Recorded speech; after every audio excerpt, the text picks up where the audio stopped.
going full steam ahead or tone it down, for the last set of matches? Or will other teams step up today? Like Tony K is playing. Are they going to tone it down? Yes. Okay. I see what you did there. Well, we'll find out because Vampire Esports so far with this lineup, they're doing not bad. In fact, they're doing very well. So we'll revisit the points in a little bit more, ladies and gentlemen. And of course, these are the points system and how it works. I believe it needs no more introduction. You guys should know this by now. Yep, chicken dinner 10 points per elimination will be 1 point. But our schedule, okay, just to keep everyone updated. Today is the 25th of August. It is the second last day of the grand finals. And today will be the day that we set the match point because the smash rule is applied on day 4 of the grand finals. That is tomorrow. Yep. I'm super excited, today. And I thought that, Smash was going to take effect today. But okay, I just have to keep myself, calm down, or like to tell myself to calm down because we have the Smash Roll going on tomorrow instead. But hey, we are interested to find out, of course, just who will be crowned champions for Season 12 of the Ruthless Invitational Showdown. And this is what we were talking about just a while ago, the Smash rule. So again, a team needs to reach a certain match point and then you need to secure the WWCD in the next game to be able to end the tournament with a loud bang with you at the top of everyone else. Oh yeah, in case you still don't know what the Smash Rule is all about, other than what you can read here or other than what we have been explaining, you can just watch the match tomorrow and then it will all make sense for you. It's sometimes easier to just show rather than just tell, right? So just tune in tomorrow because of course the Smash Rule will be the final day for this season. It will be the day that we crown our champion of the Ruthless Invitational Showdown Season 12. So there's no reason to miss it. Oh, for sure. I mean, like Vampire Esports, it's been a while since they've dominated Ruthless Invitational Showdown. Again, if you watched the last season, it was all about the Korean teams. But I think, for Season 12, it's safe to say that Vampire Esports has been stepping up. And I do love, the back and forth trade between them and Team Flash. Of course, we started day number 2 yesterday with Team Flash being at the top spot, but they've been dethroned by Vampire Esports. So I do wonder, before we step into our matches this evening, are they really determined to stay at the top? Will they be reclaiming the throne from Vampire Esports? Is Vampire Esports really in the mood right now to make it difficult for everyone else? Yeah, so that's what we were going to keep an eye on, right? Besides Vampire Esports, of course, we have all these amazing teams as well. You mentioned about Team Flash. They had to give the throne away to Vampire Esports. But the points are still close. So any of these amazing teams, as you can see here on screen, can still catch the number 1 throne. But some of them are a little bit too far. Like Toda, for example, they're on page number 2. But we also do see the rise of some teams like Boom Esports. They scored the chicken dinner yesterday. So that's another potential team that might surprise us as we roll down the games today. Yeah, I mean, there's one team that I am looking at. That would be AZ Slumber. And again, it was a very good debut for them, in the tournament, in the Ruthless Invitational Showdown. And if they just can continue that same energy back from the playoffs, I think there's still a chance, for AZ Slumber to also step it up a notch. And speaking of the roster, and again, we're flashing on the screen here, the names, of course, for each of the teams. We got Team Flash, Alter Ego, Ares, Vampire Esports, and Bigatron by Vitality. Yesterday, Sir Cloud, BTR was kind of at the bottom of the leaderboard, but during the last game, I think they pop off and they were able to improve their overall status. So is it going to be the same thing, with BTR today? Yeah, they're doing the BTR, right? By now, I'm calling it doing the BTR. That means that they want to make the grand comeback towards the end. So yesterday we did see a bit of light from BTR. So let's see if they'll be able to continue as well. Other than that, we have here on screen Alpha Gaming, Team Secret, Talon, as well as Toda here on screen. So among all these teams, Toda, unfortunately, is the current team at the very end of the chart. So they need to work a lot to come back here and at least close the gap with the match point bound to be set by the end of the day so that they can give themselves a chance of doing well tomorrow. Oh, exactly. And I'm also looking forward to see maybe if Baron's going to play today, in the matches for Alpha Gaming. We're also looking at Vikings, Tribe, Aeromacy, Sem9, D Savior. And I don't know if you guys are updated, but I've been following, the Instagram page of Tribe, Aeromacy. And it looks like they just announced a very good news, to the community and to the whole world of PUBGM that, the boys are going to stick it with Tribe, Aeromacy. So that is very promising. Yes. And also, of course, among these, of course, you did mention about AZ Slumber. They are the only brand new team in the international stage, or at least in the Ruthless Invitational Showdown. They qualified from PMNC Malaysia, and they're in the upcoming PMSL Southeast Asia as well. So far, we can say that their performance have been okay, considering that they are a new team as well, and they are using this platform to gain experience in the upcoming professional. Yeah, and I'm really also happy with the fact that T2K has been showing up, and as you all know, T2K is one of the prominent names in the Nepali community, and kind of waiting for T2K to get back to their true form as well. It was not, I guess, super like the best, for T2K during the PMNC, and hopefully we can see also quite a strong comeback coming from Trained to Kill. But speaking of like being the MVP here, we got Hugh from Team Flash again, dropped 29 eliminations yesterday with 5,618 damage output. So this is his, second day to be the MVP. And third day, will he still be the one to take this title? Yeah, we thought that yesterday maybe his title might have been taken over by someone else, right? That includes Mela, because he did very well in the game where they scored 23 elimination points. By the other day, it is still Hugh here as our overall MVP. But speaking about Mela, he's not too far away. He is number 2 right now in the road to MVP, together with his other new teammate, Red Bull, at number 3. And then we have Win from Team Flash, who is obviously the teammate of Hugh, at number 4. And we have the new kid on the block, the latest signing of Sem9, Fax here, also in the road to MVP at number 5. You know what? When it comes to Miala and Hugh here, obviously Miala has a better number in terms of his average elimination points per round here. And I think the only difference, that's why Hugh is actually at the top here, is the average survival time. So I guess, when it comes to a bit more riskier plays, I think that would come from the side of the Vampire Esports. And looks like I have to disappear for a moment. So Red Queen, please take over. All right, so again, we're looking at the overall fraggers, ladies and gents. We got Miala being at the top spot here with 31 elimination points. We got you coming in at second with 29. We got Red Bull as well, repping up Vampire Esports with 29 elimination points. We got Fex of Sem9, and of course, Lamborghini. You know what? When it comes to this tournament, even if we're talking about the Clash of Giants, we're talking about the Ruthless Invitational Showdown, and even the official stages, the official tournaments, we always see these names. These are the usual suspects. And, I did mention them yesterday that, maybe, just maybe, even if this is just like an off-season tournament for most of the players here, for most of the superstars that we have in this lobby, is it like just their bare minimum? And I mean, like, it's such a grand thing to know that even if this is just like the bare minimum of their energy, well, they're still making it at the top.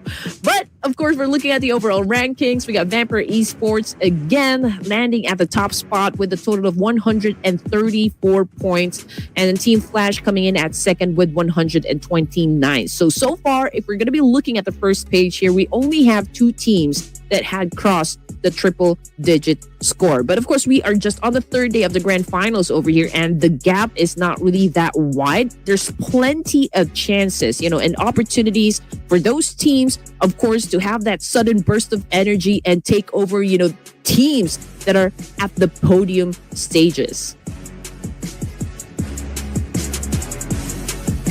So looking at the overalls, on page number 2, we have Fourth Rise and the Vikings, the 2 teams that scored the Chiquitita, but somehow they're on page number 2.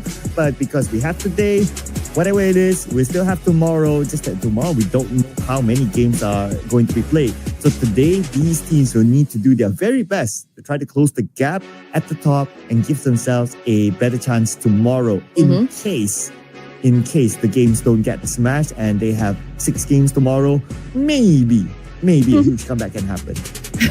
Maybe. And also, you know what? From the second page, we can only see 2 teams here that was able to secure a chicken dinner. So that would be the boys of Four Thrives and, of course, Vikings. Let's talk about Vikings at the moment. You know, Vikings, I feel like when it comes to like firepower, determination to actually win, and, you know, how accurate they are when it comes to gunfights and their aim, I think they're pretty good at it. It's just that I feel like they should have better rotations, you know, from each of the maps that we're going to have for this evening. So perhaps, you know, that could maybe improve the way that they gather elimination points that they need to be able to improve in the overall rankings. Yep. And they need to do a lot more than what we have seen yesterday, because yesterday there was a streak of rounds that they got 0, at least 3 rounds, and then there was like 1 round with only 1 point, and then before that there was 0. So in at least 5 rounds they only scored 1 point, like towards the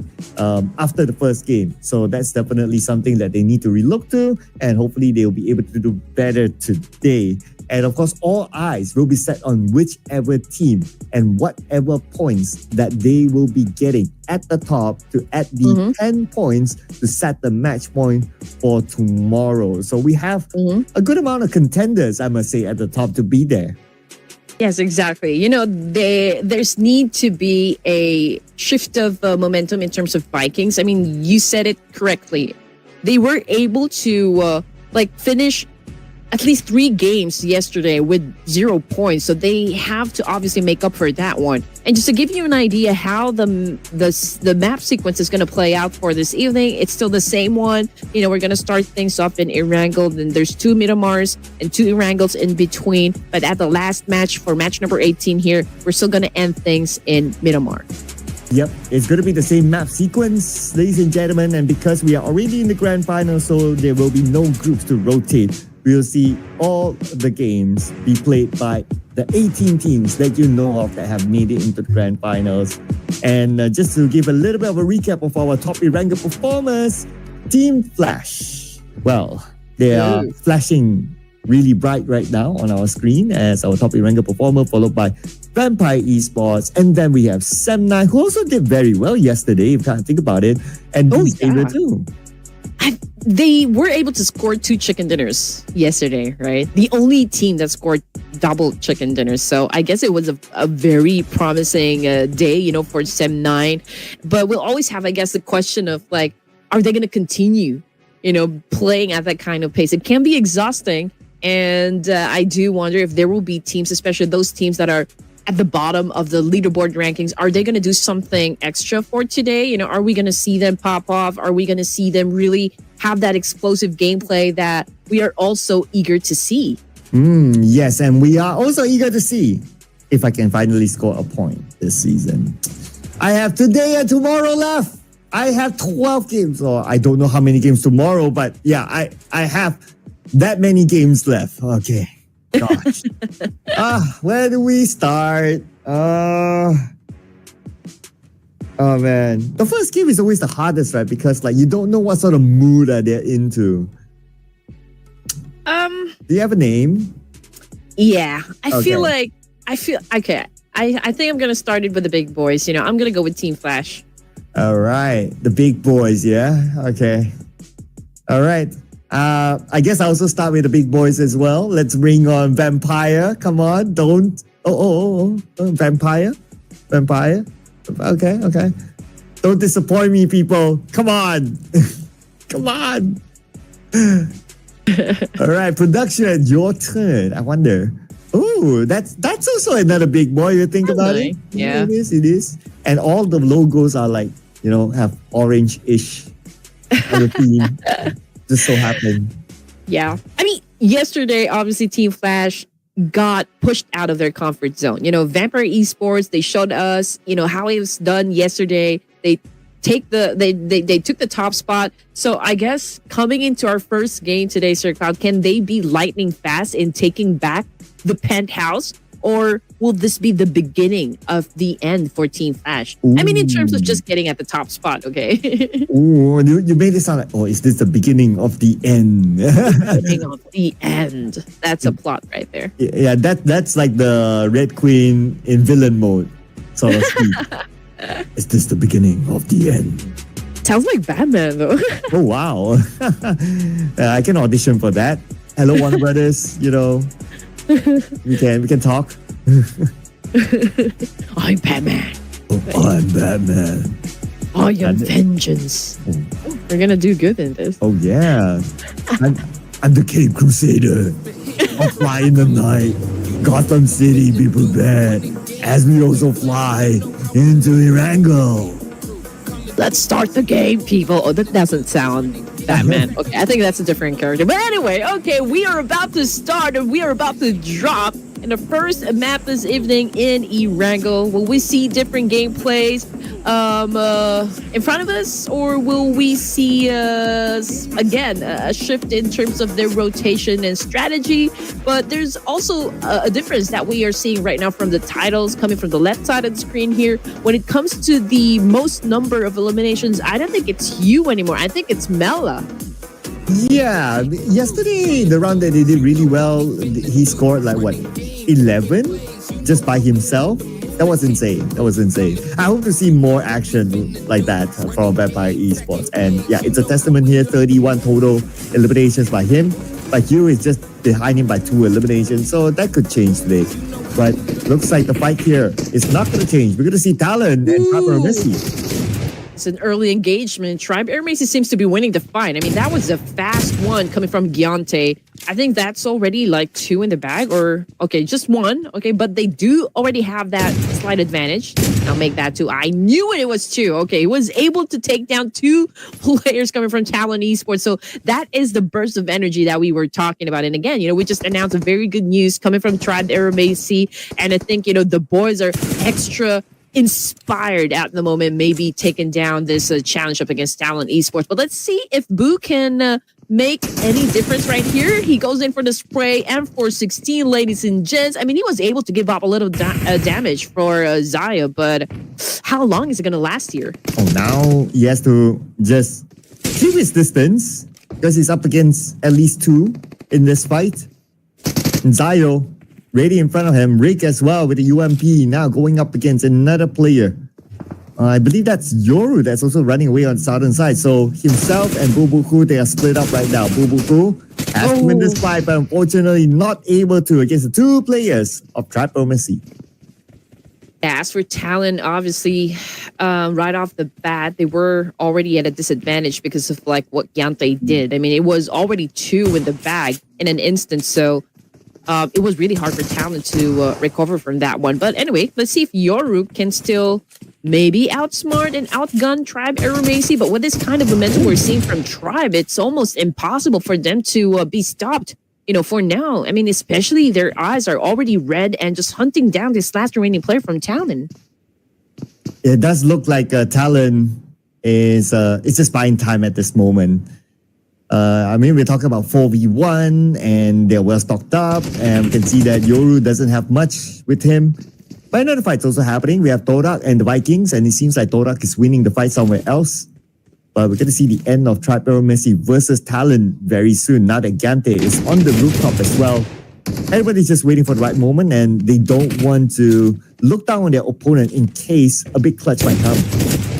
I mean, Superman's rear end just got kicked hard. He's back in the lobby, so there's already a deficit on the side of Vikings. But Tribe Airmacy again with a wonderful jump shot. They just eliminated Talon Esports, and they did not even let them take anything from this game. As for Todak, I think they were able to win the fight, yes, and they also have a chance to save 9 in the process, so they remain to be a complete squad here. And the Vikings confirmed out. So with the fact that Tora has won against Vikings, I'm looking at the points now. Okay, they're only 1 point behind the Vikings, and that means that Tora, they potentially can overtake Vikings soon. And also Talon, they have been eliminated. So now Tora is no longer at the very bottom. Instead, their spot is replaced by Talon. Yeah, and also BTR. I hope they can maintain the pace, for the set of matches we have this evening. I mean, they started really, at the bottom of the leaderboards, and it's great to see that slowly but surely they're climbing up the ranks here. Hopefully they can continue on stepping on the gas. But anyway, we're looking at the map feed, ladies and gentlemen. We've got RQ already in the middle, close to Celcom DJ Alliance, but just looking at the situation and where the teams will be coming from, I feel like, it's going to be a busy north and even the western side of the circle here. Yeah, as teams will rotate through that area, right? APG will have an easy entry. They are the only team in the military base island, and so it's easy for them to take the right side bridge into the circle. So wouldn't be too worried about them. I'll be interested to see what's going to happen in the middle of that circle from the left to the right, where most teams are also rotating. And that includes Sem9 as well, passing by Pachinki now. We were talking about like Vikings, if they're going to be showing up for today. And again, this is their first game and they just got eliminated with 0 points once again. This makes it their fourth game since yesterday that they weren't able to perform well. Oh yeah, you're right. So it's like technically 5 games in a row they are at the 0. Well, Leons doesn't want to get a 0 for himself. Managed to escape just in time before D Xavier arrives. But D Xavier, they're hunting. Early lunch for the voice of D Xavier. Okay, this is what we want. I mean, usually we see them have a late surge, for every map. But I guess, it's a good day, for the boys of D Xavier. Now looking at Celcom DG Alliance. They're over here at farm area. Ooh, it looks like they could have a collision, maybe, against Sem9 boys. Yeah, Celcom DG Alliance. They're behind Sem9, but they didn't really go all the way.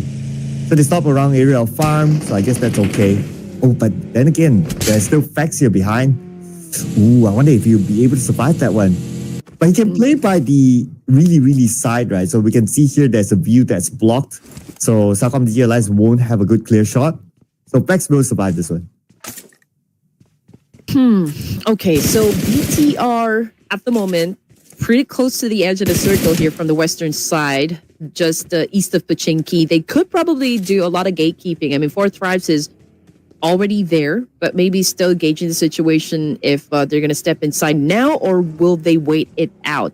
But still, BTR is in the position to assume a lot of points considering the fact that there are a lot of teams headed towards that spot. But then again, we are waiting, for those teams already in the middle here, Sir Cloud, to engage against each other. I mean, they're pretty close to one another. D Xavier, RQ, Celcom, Boom Esports, and even Alter Ego Eras.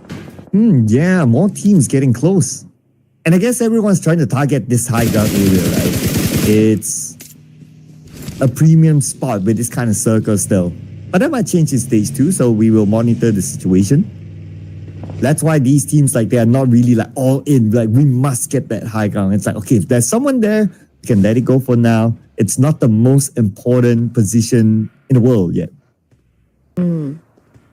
It's so amazing. Teams are really taking their time here in Erangel. I mean, we're at stage 1 and we're still looking at 16 teams. So hopefully we will be able to see more drop clashes happen, in the remaining matches.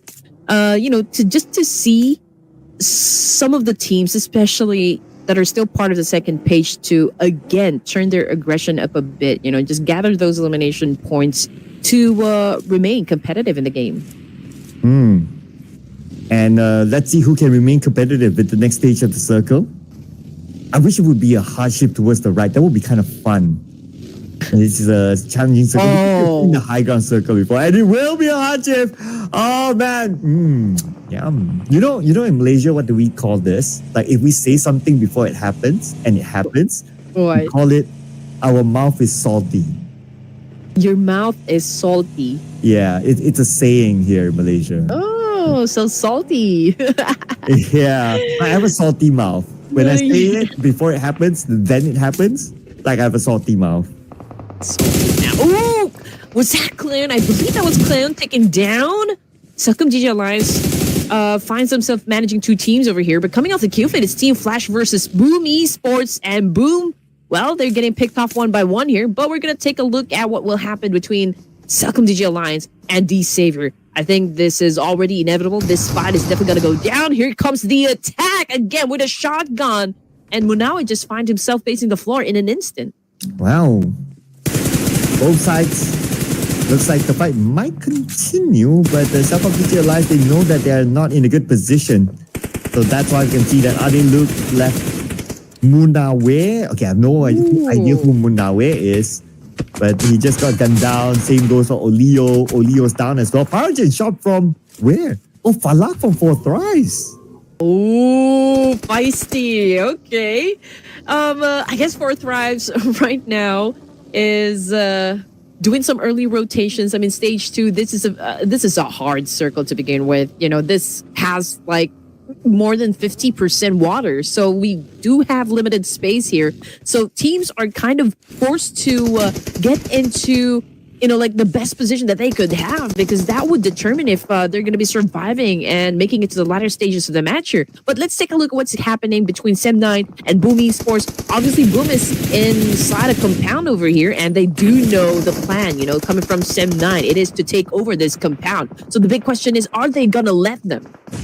Oh, but Boom, one player knocked still, but it should be okay. Bombay will pick him up. But Sem9 and D Xavier, looks like they're in a clash. D Xavier just took a player of Sem9. And one other player is currently low. We're going to switch our focus onto RRQ now. A potential fight with APG just across them. And both sides in the circle. But then again, if you kind of think about this kind of circle is you have very little playable land because there's a lot of water in it. So that's where we will see teams start to fight for territory. Oh, yeah. And also, you know, speaking of territory, well, we got T2K versus Tribe RMC up north. We got Vapor Esports also going up against AZ Slumber. But we're looking at Japa all from behind, and that was a nasty one. That's coming from Rune. Ooh, okay. Can they actually win this fight entirely? Because right now, if we look at their position, they're all the way up north with the circle shifted towards the main peninsula. So that's understandable. It is the esports mode. And we still have a good amount of teams rotating into the circle. We have Tora just behind BTR. That might be another potential interesting fight. But we're going to focus on the Tribe RMC again as they recover themselves against C2K. Little civil war happening between the Tribe and, of course, T2K. But it's not looking too good on the side of Tribe. I mean, Zayo Rig currently not down on the ground. But one of them had already been picked up. But unfortunately, Delta took another hit coming from Train to Kill. So this is an interesting back and forth between these two teams. I mean, we're not exactly sure who's going to be winning the fight. I mean, obviously, Gyante, he's the only active member left for Tribe Aeromasi. But the good thing with Tribe Aeromasi is that they have cover. But here comes T2K right now with the attack. Can he be successful? Can he be the knight in shining armored? Igneous right now low in HP, but he was able to get the job done. And he still has a chance to save his teammates. And here comes Tora. Now they might fight with BTR, the fight that we thought early on could potentially happen. Zaxi now on the ground. And the rest of Tora coming in. BTR, they turn around to fight with Tora just by the edge of the circle. Tora, they still have a spread. Lang is coming in though to join together with his teammates. We have Ridface here. Right down into 2 players of Tora. That nade was crucial. Like himself right now, pretty low and 9 with a drop shot onto Ridface. Will eliminate him. That is BTR taken out by Tora. Yeah, oh man, that was brutally done by 9. I mean, he shot him while he is still in the air, so that was quite shocking. But 4th Rise right now about to go up against Todak. And Todak, if I'm not mistaken, they are the ones that are currently at the bottom of the leaderboard. So I'm pretty sure that they know what is at stake for now. And if they want to stay in the game, they will just have to perform. And it's going to be a tough one since we're talking about 4th Rise over here. But Todak, this is a solid performance, you know, right from the get-go. 8 now in the bag, and I think they are about to ram up some more. And it looks like they do have a lot of opportunities to do this. I mean, we've got 4th Rise, and now Vampire Esports also coming into play. Oh yeah, Vampire want to hold their #1 spot, but it's going to be rather difficult for them. Now with the fact that 4th Rise will try to stop them. And here comes Falak as well with TQC DBS gameplay by Falak. Cooking up his nade. He has 9 nades in his hands. Man, that's why they call him the Grenade Master. Yeah, the king of nades. Oh man, Black continues to dominate. You know, Whoa. for thrives. Unfortunately, though, Dewey was able to put him down. You know, with that shotgun blast that just happened. So let's see if Fourth Tribes can still recover from this one. Vapor Esports obviously doing the same thing here, but Red Bull already out of the equation here thanks to T2. Noki's been doing quite a great job as well, shutting down another player coming from Fourth Thrives or coming from Vapor Esports. But Noki right now has to take care of Todak this time. And looks like Fourth Thrives dominating. So far, we at least 5 eliminations of Vampire Esports. The top leaderboard have been eliminated. This opens up the opportunity for Team Flash to overtake them. But the fact that Team Flash is still a full squad, they have a good chance. But we're going to check out what's going to happen here with Toda, the team that is at number 17 right now, and they definitely want to get out of here. 12 teams remaining for stage 4 here. 20 seconds on the clock. We got RUTHLESS, Alpha Gaming coming into contact, you know, up against Todak as well. But with all of those smokes getting popped off, I feel like it's really difficult, you know, for Alpha Gaming to find an angle over here. And we can see RUTHLESS being accurate with those shots as well. I mean, was able to give up some damage, but again, not enough to take that point with him. But as for Todak, 9 elimination points now. And Cleon must be doing one heck of a job here. I mean, 5, just, you know, for himself. Yeah. Right now, Cleon, 5 eliminations, if you kind of think about it.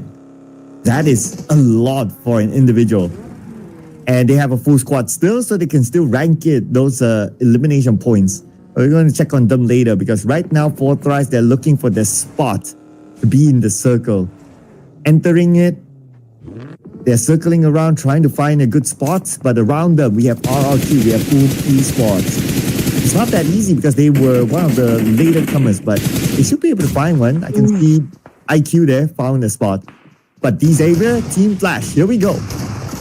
Tops now, currently at the bottom. Levi's as well took a major hit, and we're down to our last surviving member from the side of Xavier. Let's see if they're going to be making it out alive on this one, but that was such a great nade coming from Natty T, putting down Win on the floor. Now it's all up to Hugh to save Team Flash, but then again, they have to do this as fast as they could because Boom Esports is also lurking within the area. Coming off the kill feed, though, is RQ versus Alpha Gaming versus 7-9, so it's lighting up.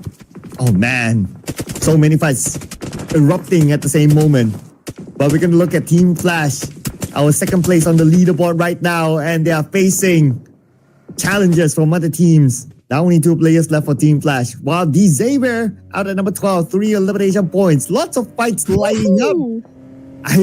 I don't know how observers are going to catch up. I know, right? But T2K, okay, coming back into action over here versus Alter Ego Eris. And this is something that, you know, we are definitely excited to see. Just look at the exchange happening in front of the screen. Moana, right now, one of the 2 players still alive for Alter Ego Eris, and is coming after T2K. But then again, had to step back a little. But let's see who's going to be winning the fight. This is a dance-off, and T2K remains at the top.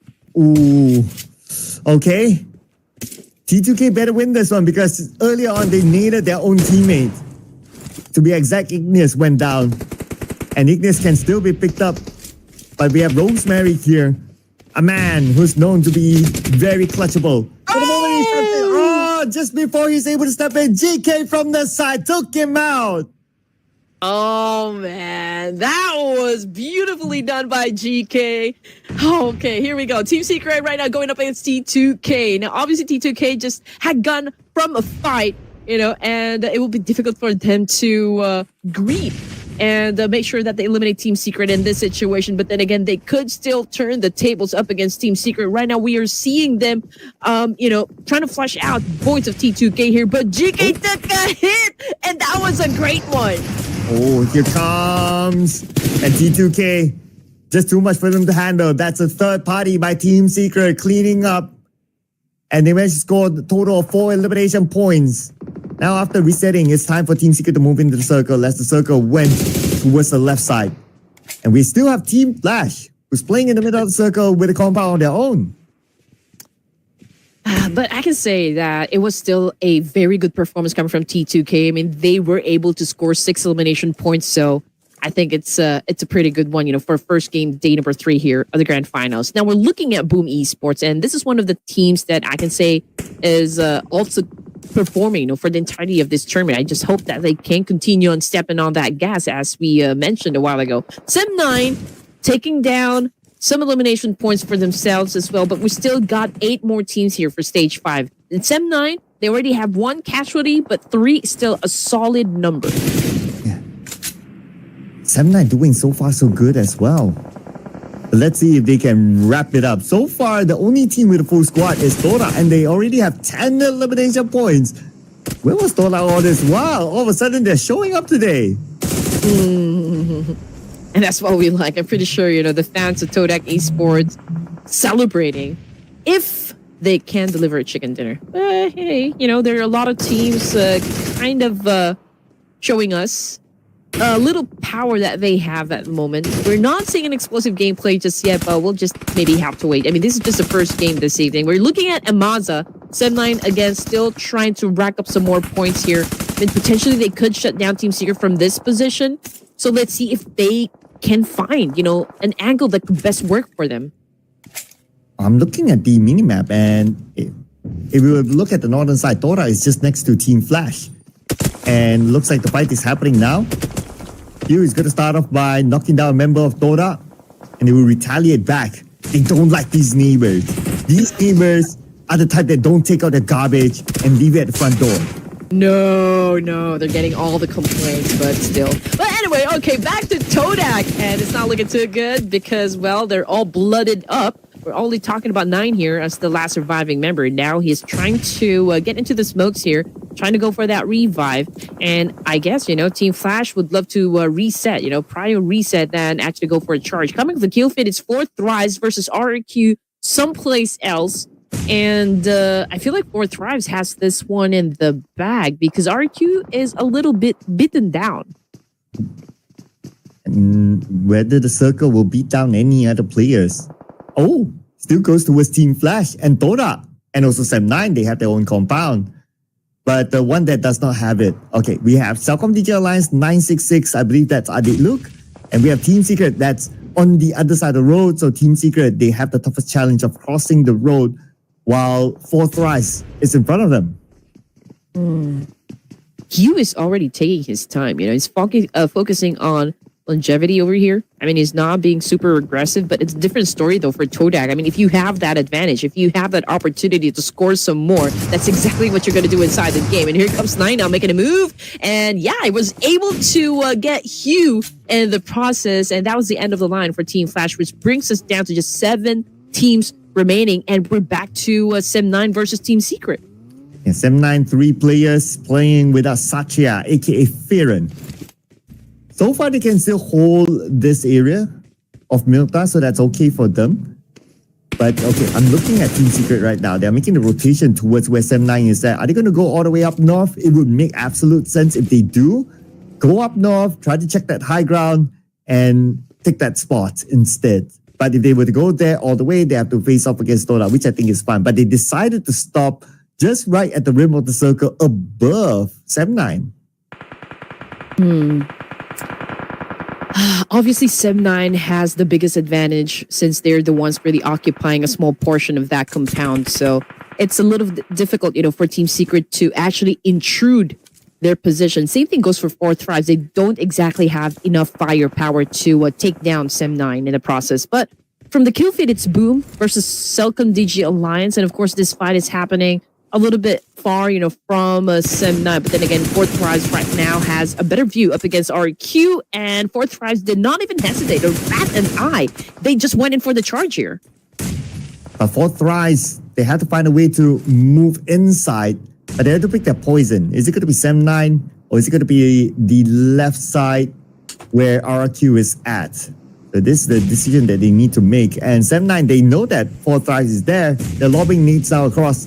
Same goes for Boom Esports. RQ and the nade and the Peko onto Yummy. That might open up this fight.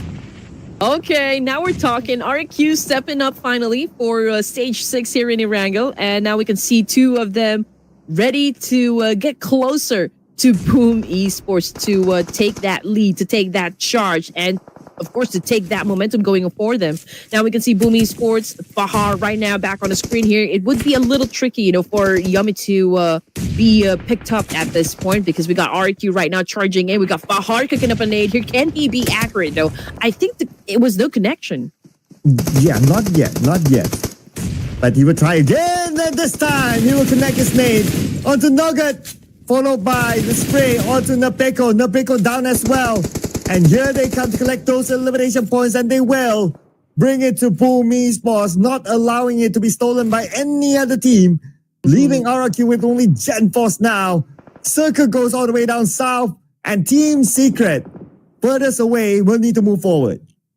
GenForce right now must be sweating bullets already. I mean, he's left all alone to deal with the remaining teams inside, and he does know that he doesn't have that manpower anymore to go up against either Fourth Thrives or Boom Esports. I mean, just numbers, and he is already obviously at a disadvantage here. Team Secret, however, is getting some damage as well, coming from Sim9, or maybe even from Todak, I guess. GK, I don't think he's going to be picked up at this point. I mean, considering the situation, I mean, it's crucial for everyone now. Oh, yeah, it is. I don't know how Team Secret will actually do this one. It's going to be kind of hard.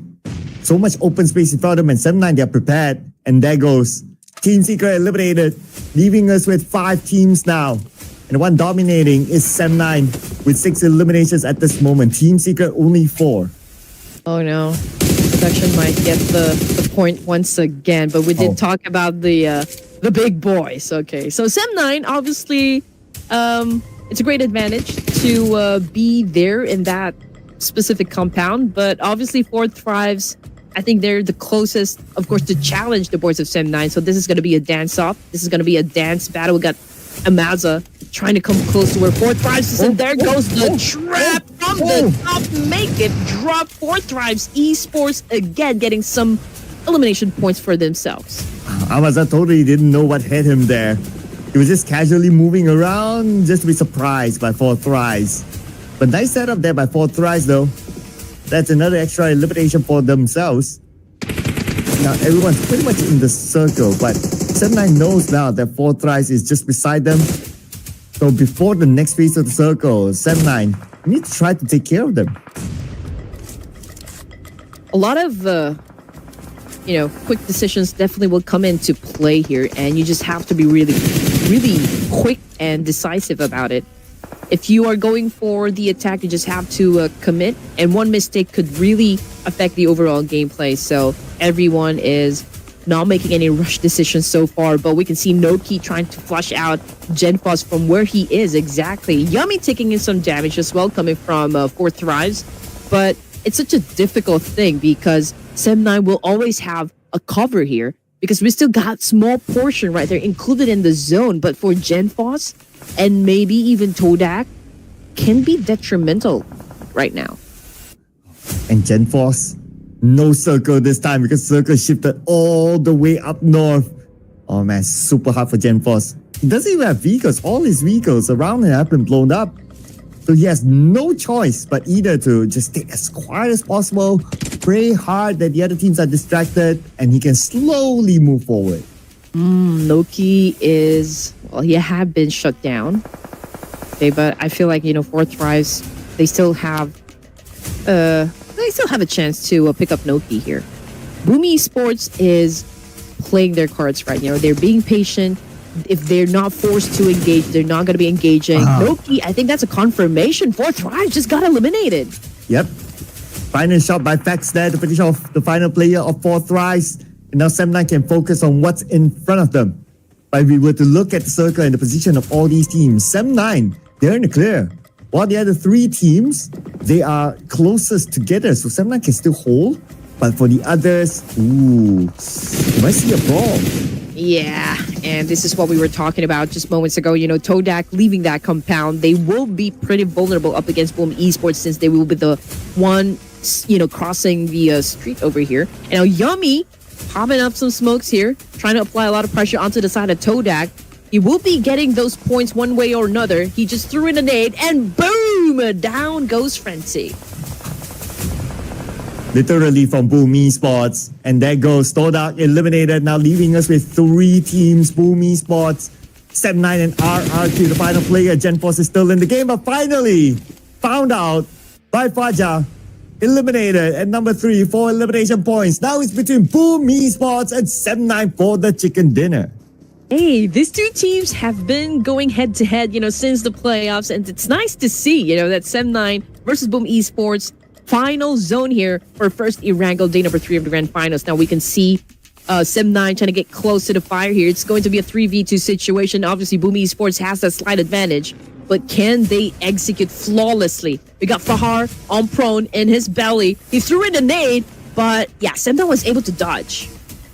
I can imagine Prod right now playing hard. Oh, and here comes Boom Esports Fajar. So that's one down. Fex is going to be the final player. Boom Esports will claim chicken dinner number 1. Whew, but that was a close one for the side of 7-9. But just like what we said, a while ago, Boom Esports has been patient. They just waited for everybody to actually just get within their line of sights. And that was the opportunity for them to pull the triggers. And Boom Esports, with this kind of gameplay for first game, they were able to prove that, hey, we're still here. We can rep up Boom Esports and raise our flag just to let everyone know that we are here to remain competitive for this tournament. Yeah, they're remaining competitive here with 9 eliminations, so 19 points for Boom Esports. Yesterday, they scored a chicken dinner. Today, they scored the first chicken dinner. Well, I know it's still a little bit early and we still got games to go, but could this be the comeback of Boom Esports? Ooh, well, again, we are all about those major plot twists, to happen. I think that's what makes, every tournament really, really exciting. But yeah, Boom Esports, again, this is one of the staple names, also pretty much just like RQ. And it has been a while, Sir Cloud, that Boom Esports is actually showing us what they got, what they can bring into the table here. And we would love to see more, of this coming from the Wolfpack. Oh yeah, absolutely, right? We do love comeback storylines. Always exciting to see, right? I know it's still early for us to call it out, but the fact of the matter is that Boom Esports, they have been starting to do well since yesterday. But let's see how consistent they can be. Checking out the other teams besides Boom Esports, Toda this round, actually, they brought in a lot of elimination points too. Yeah, it's about time. Obviously, Todak boys, they don't really like the fact that they're currently at the bottom of the leaderboard. So they're doing something about it. And this is what we want, coming from Todak Esports. And it's not even about, okay, maybe they're not a good team. It's just that, are they up for it?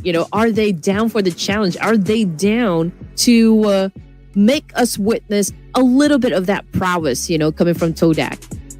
Yep, and Boom Esports, we're going to zoom in onto them because we're going to compare the number 1 and number 2 team in this round, Boom and 7-9. Both sides scoring 9 eliminations each. When it comes to heal, Boom Esports is a little bit more, but when it comes to damage output, 7-9, a lot more than Boom, but they were not able to convert the elimination points in totality. And with the fact that Tora, they scored a lot of elimination points, that's why they are ranked higher than 7-9, even though 7-9 got a second place. I guess, Boom Esports was just a little bit on point, when it comes to conversing or like when it comes to the conversion of elimination points. But as for the MVP of the match, again, we got 9 over here from Todak, 4 elimination points, 1,251 damage output. And, his name has been shown a lot of times, on screen. And he's been the one really doing a lot of the work, I guess, for this round. And I'm excited to see, the totality of what they can actually bring into the table here. And not only 9 though, his other teammate Cleon, aka Deb, who's playing as Cleon, is also here as our top performers. But the new kid on the block, former Manparang, Fex, is also here as our top performer. So gotta give it to him. He's still consistent for the team. And Fajar with 5 eliminations also here representing Boom Esports. Now, speaking about Boom, 19 points collected. We're clear about that. But Tora brought in a whooping 12 eliminations, bringing them a total of 16. And I really love the fact that, 7-9 has been flexing quite a lot, for the grand finals. And I would love to see more of Fex. And yes, Boom Esports coming up on top here with 19 points in total, 16 for Todak, and we got Sem9 with 15. So 3 teams with a double-digit score for AZ Slumber, Talent Esports, and again, Vikings Esports with another 0. Not exactly sure what is happening with Vikings Esports, but we do know these boys can retaliate. We know that they know how to get those elimination points. They do know how to get things done, but we're not seeing that.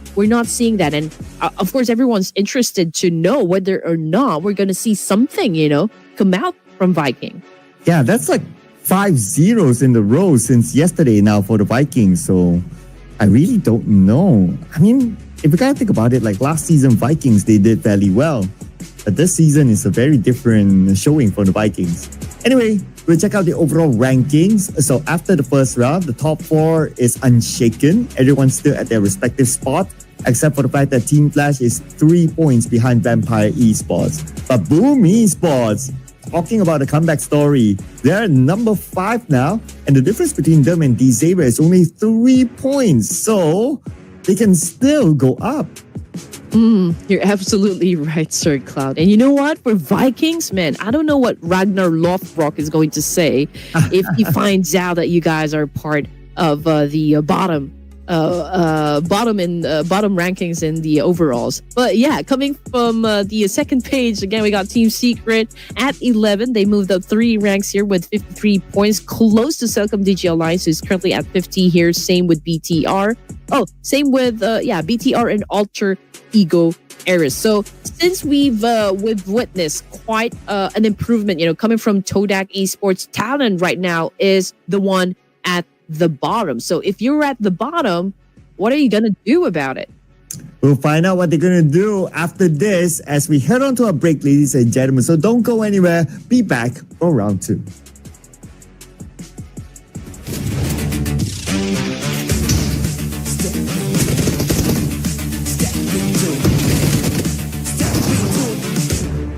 Step into the ring.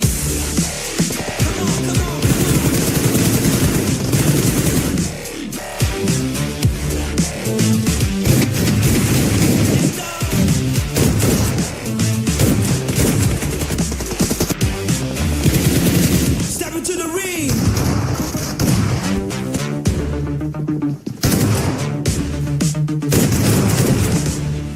Step into the ring.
Game 2 happening now in Miramar. So welcome back to the Ruthless Invitational Showdown Season 12. Well, teams are about to turn up the heat. Hopefully. We are still your casters and your storytellers for this tournament. My name is Red Queen, together with Sir Cloud. Well, Boom Esports, they're definitely turning up the heat after scoring that chicken dinner. So far in the grand finals, it is 2 chicken dinners so far. Yeah, looking good for Boom. And who knows, they might be the one that will surprise everyone else.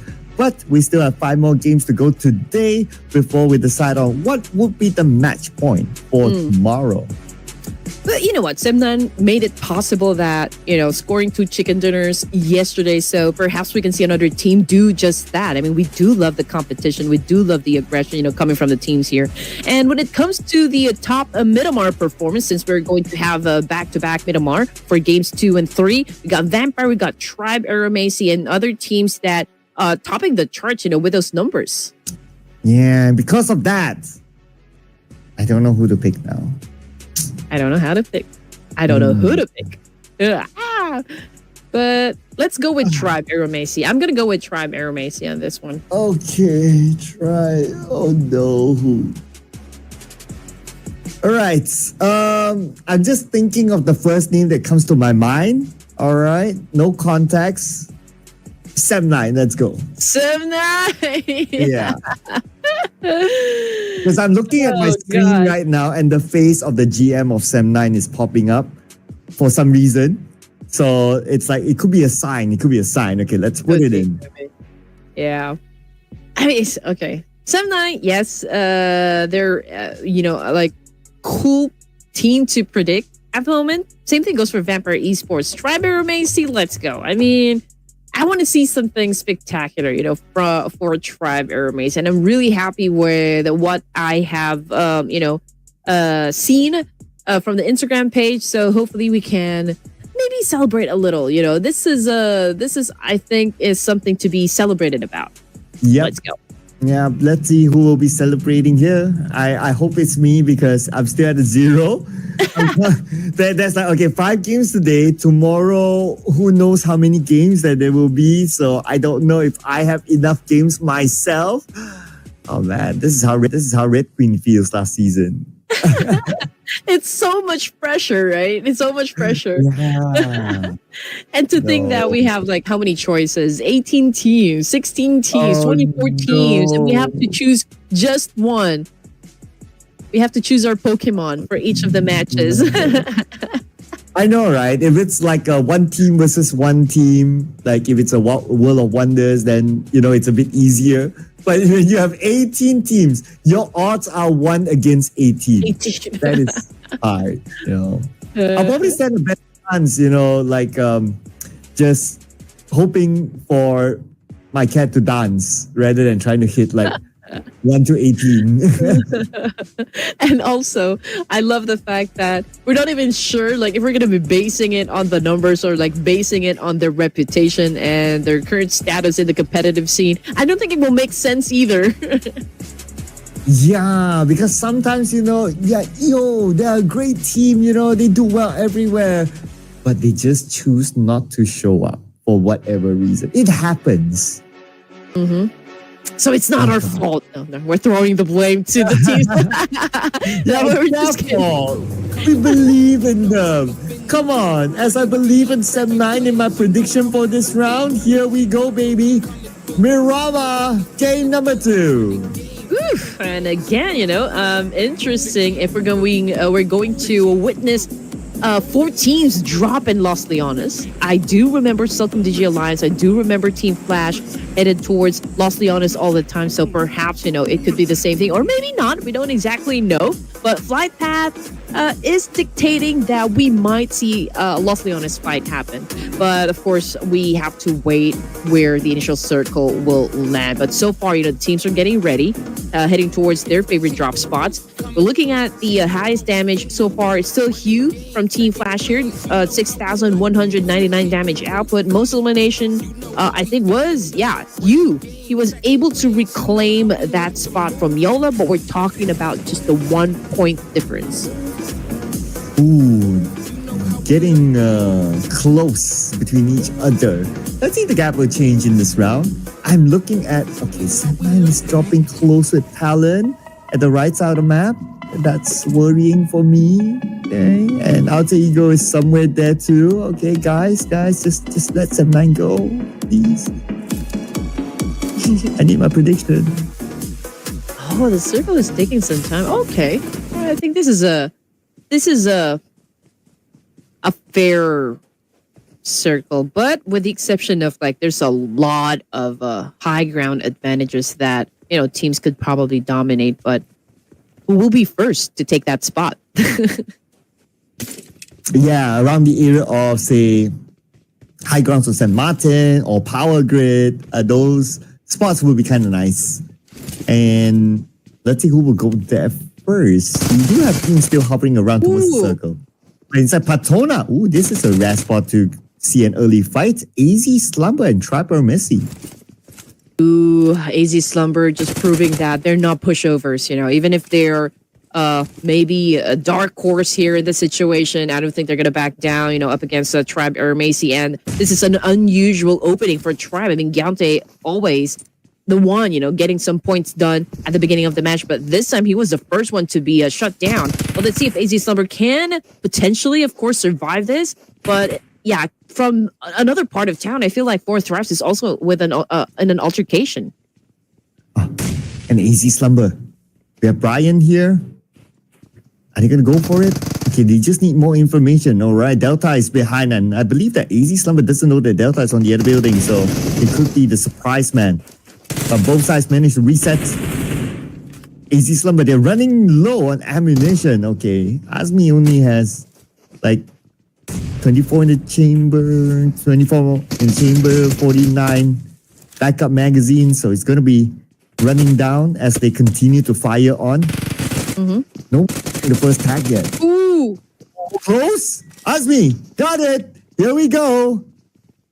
Oh man, this is trouble for Tribe Aeromacy, and Gante's not having a break here. I mean, he keeps on getting shut down, and I think, he doesn't have any weapons, to defend himself, so it was quite hard. And AZ Slumber is dominating at the moment up against Tribe Aeromacy, but it's a good thing that Tribe still manages to counter-attack AZ Slumber. But who's going to be winning the fight, though? AZ Slumber obviously has a slight advantage up against Tribe Aeromacy. They do have one elimination point in the bag here, and here comes the Tanz rig. Fell victim once again to AZ Slumber, and that was a fast one. Tribe Aeromacy taking the first hit out of Miramar.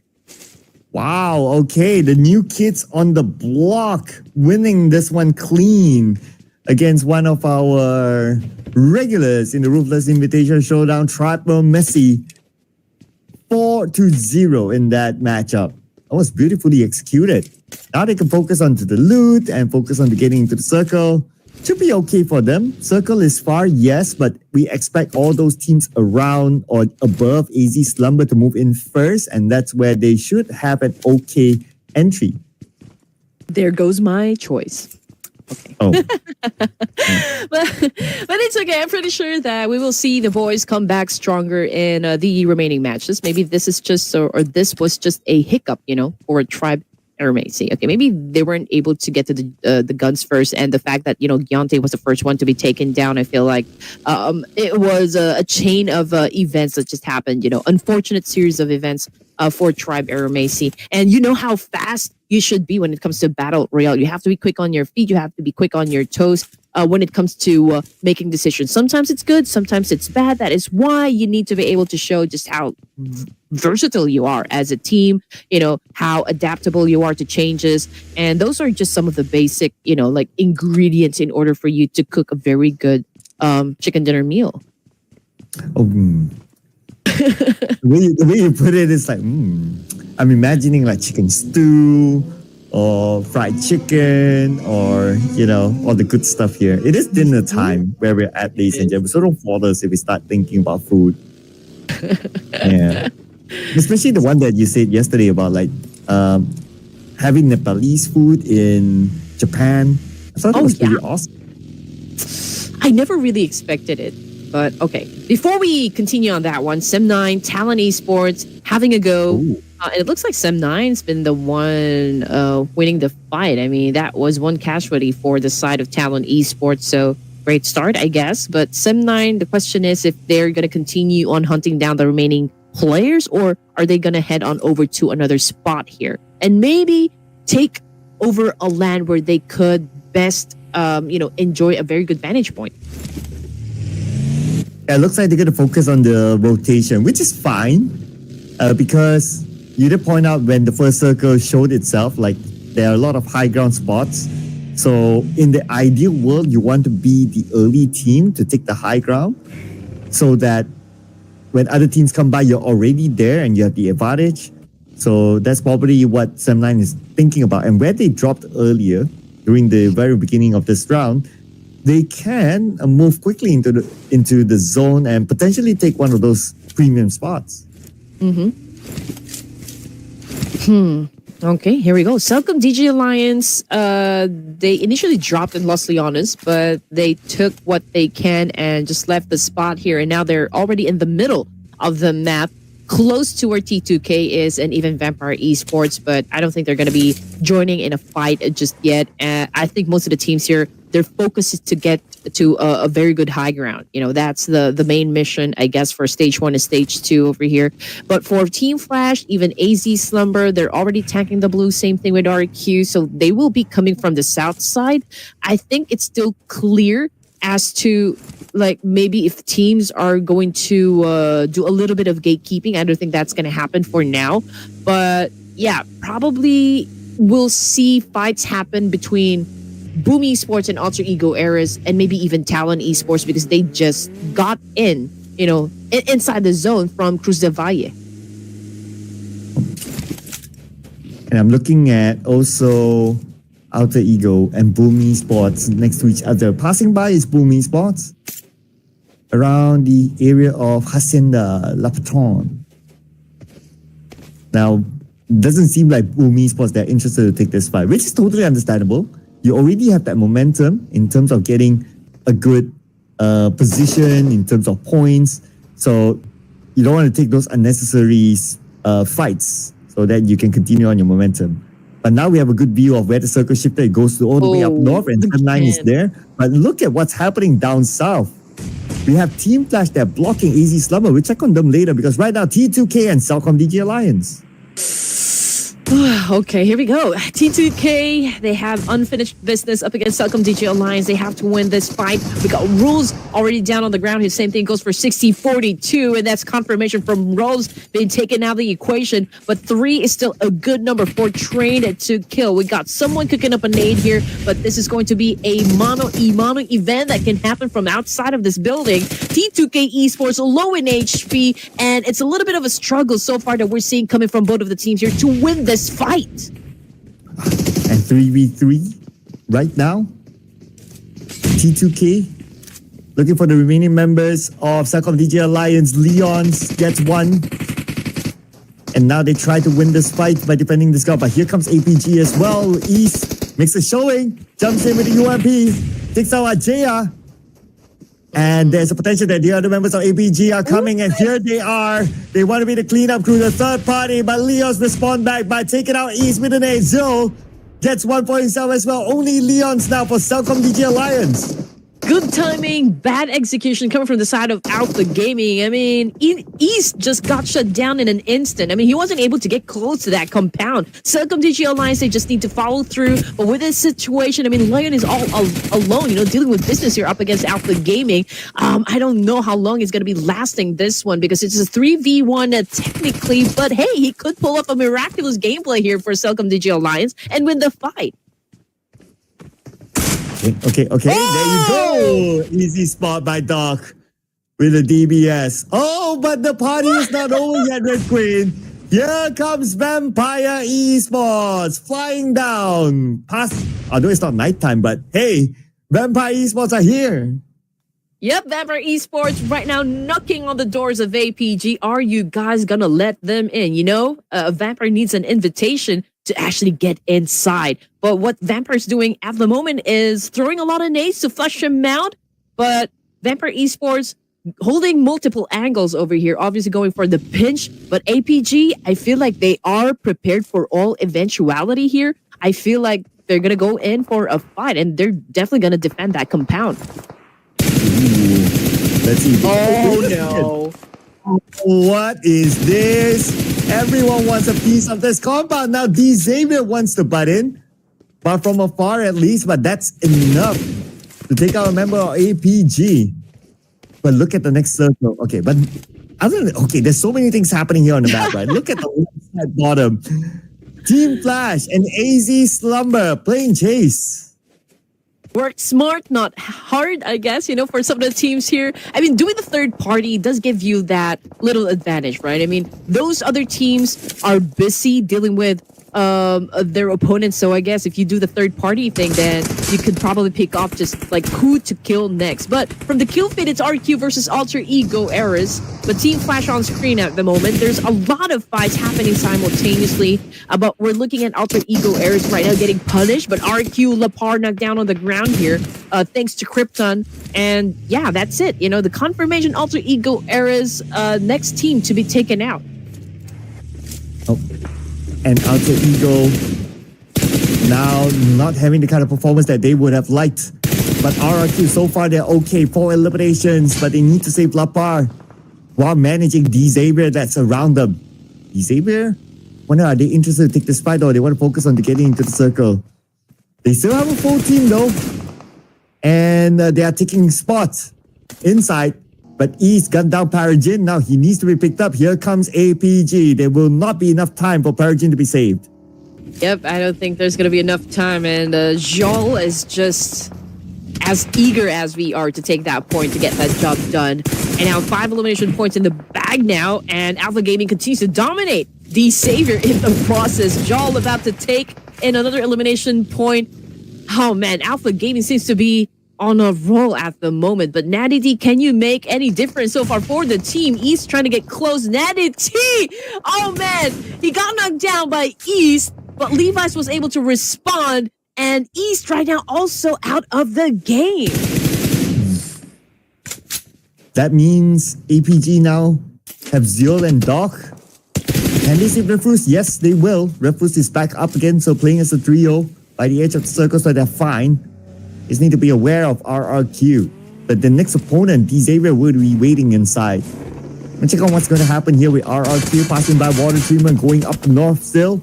Team Secret is there, waiting at the high ground. It's going to be a big trap if they continue forward. Yep, I mean, they have the opportunity to score some points, and RQ is in a lot of trouble. I mean, obviously, they're pretty exposed to Team Secret, so this is a vulnerable spot, and Team Secret capitalizing on this one. GK obviously knows exactly where to point his gun, and now it's cooking up a nade here to try to flush him out, to disorient RQ, and let's see how RQ is going to do an effective counter up against the team. In the meantime, it's Alpha Gaming also going up against Vampire Esports. It's a lot of nades I'm seeing right now.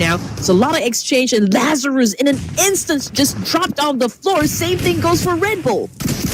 Ooh, okay, here comes APG rushing in. Vampire Esports not really holding down their ground well. They will lose player after player. Red Bull is the next to be eliminated by Doc, and they have to abandon ship. Lazarus, aka Schwabs, gets away, but here's Team Secret. And they're dealing with RRQ, the fight that we expected to happen right now. Team Secret, they don't have GK with them, but GK is on the other side, left and right, full of players, and RRQ shows up. But Doc is there to save the day.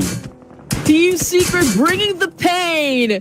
It's RRQ. Man, that was a great scenario that just happened. But anyway, back into the action we go, and we're seeing the map feed over here. La Cobreria, I think that's currently inhabited by Todak, and they're not leaving that spot just yet, although they're pretty close to Sem9 and even 4 Thrives. But in the meantime, we're looking at Team Secret still, and Boo is still alive, playing for Talon Esports. We got Achul following up from right behind here. Maybe Talon is maybe thinking, okay, is this occupied by a full team here? Can we actually crash this compound and claim it to ourselves? So they have to be careful because we're already at stage 4, and you don't want to go making any rush decisions. That's why Talon is not really rushing now. But Zeros, he seems to know. We're just waiting for the execution to happen. While that's happening, we see here Sem9 moving into Fourth Rise's position. Fourth Rise, 2 players down. T24 is the only one that's still active. It's Nate. On the left side, nobody's home. Even Molly as well. And that will allow the rest of Sem9 to come in. They're going to take point position on this elevated high ground. But they're waiting for the right opportunity. Oh no. Looks like Yuha just got gunned down by Frenzy. It's a little chaotic at the moment for the side of Fourth Rise. I mean, obviously, some of their players got knocked down on the ground here, so there's a need of like a pick-me-up situation for the team. Coming off the kill feed, though, it's Alpha Gaming versus Team Flash. Team Flash dominating a little with 5 points in the bag, but we're looking at Sem9 as well. APG Doc, however, just got shut down hard, but Satria caught a nade, but hey, still not enough to take him down, but not for that Molly and not for that second nade as well. Okay, they respond back right now. Toda looking for more as they're rushing into the compound where Sem9 is at. Sem9, 1 player on the second floor. That's going to be Amazal. On the other side is another player of Sem9 still active. 2 players will need to defend the ground against the incoming Toda. The Toda that has the momentum from the previous round, but Fourth Rise is on the area as well. We have 3 teams here. Now Toda, they have to deal with Fourth Rise. Here comes Noki from the side, and Benji got Noki. Look at his health, only 1 tick left. Kenny shows up with a DBS, and they will win it against Fourth Rise, but they're not out of it yet now against Sem9. Catastrophic execution for the side of Fourth Rise, but again, the fight is not over just yet. We got Sem9 still trying to do a massive counter up against Todak. We got Clem still knocked down on the ground here. Kenny was able to dodge that nade attack. Unfortunately, with that shot coming from a shotgun, well, it wasn't exactly as lucky for him. And now Sem9 Fex is still alive here, managing 2 teams. We got Todak and Boom Esports trying to take him down in this situation, but it's just so amazing the way that he set up his defense for himself. And now it's the circle shifts. Looks like BTR will get the circle together with the high ground. One of the best position in this sort of circle. Fight will continue on between Toda and Sem9. Fex is alone right now, as you can see here. But on screen, the Vikings. Oh, the Vikings!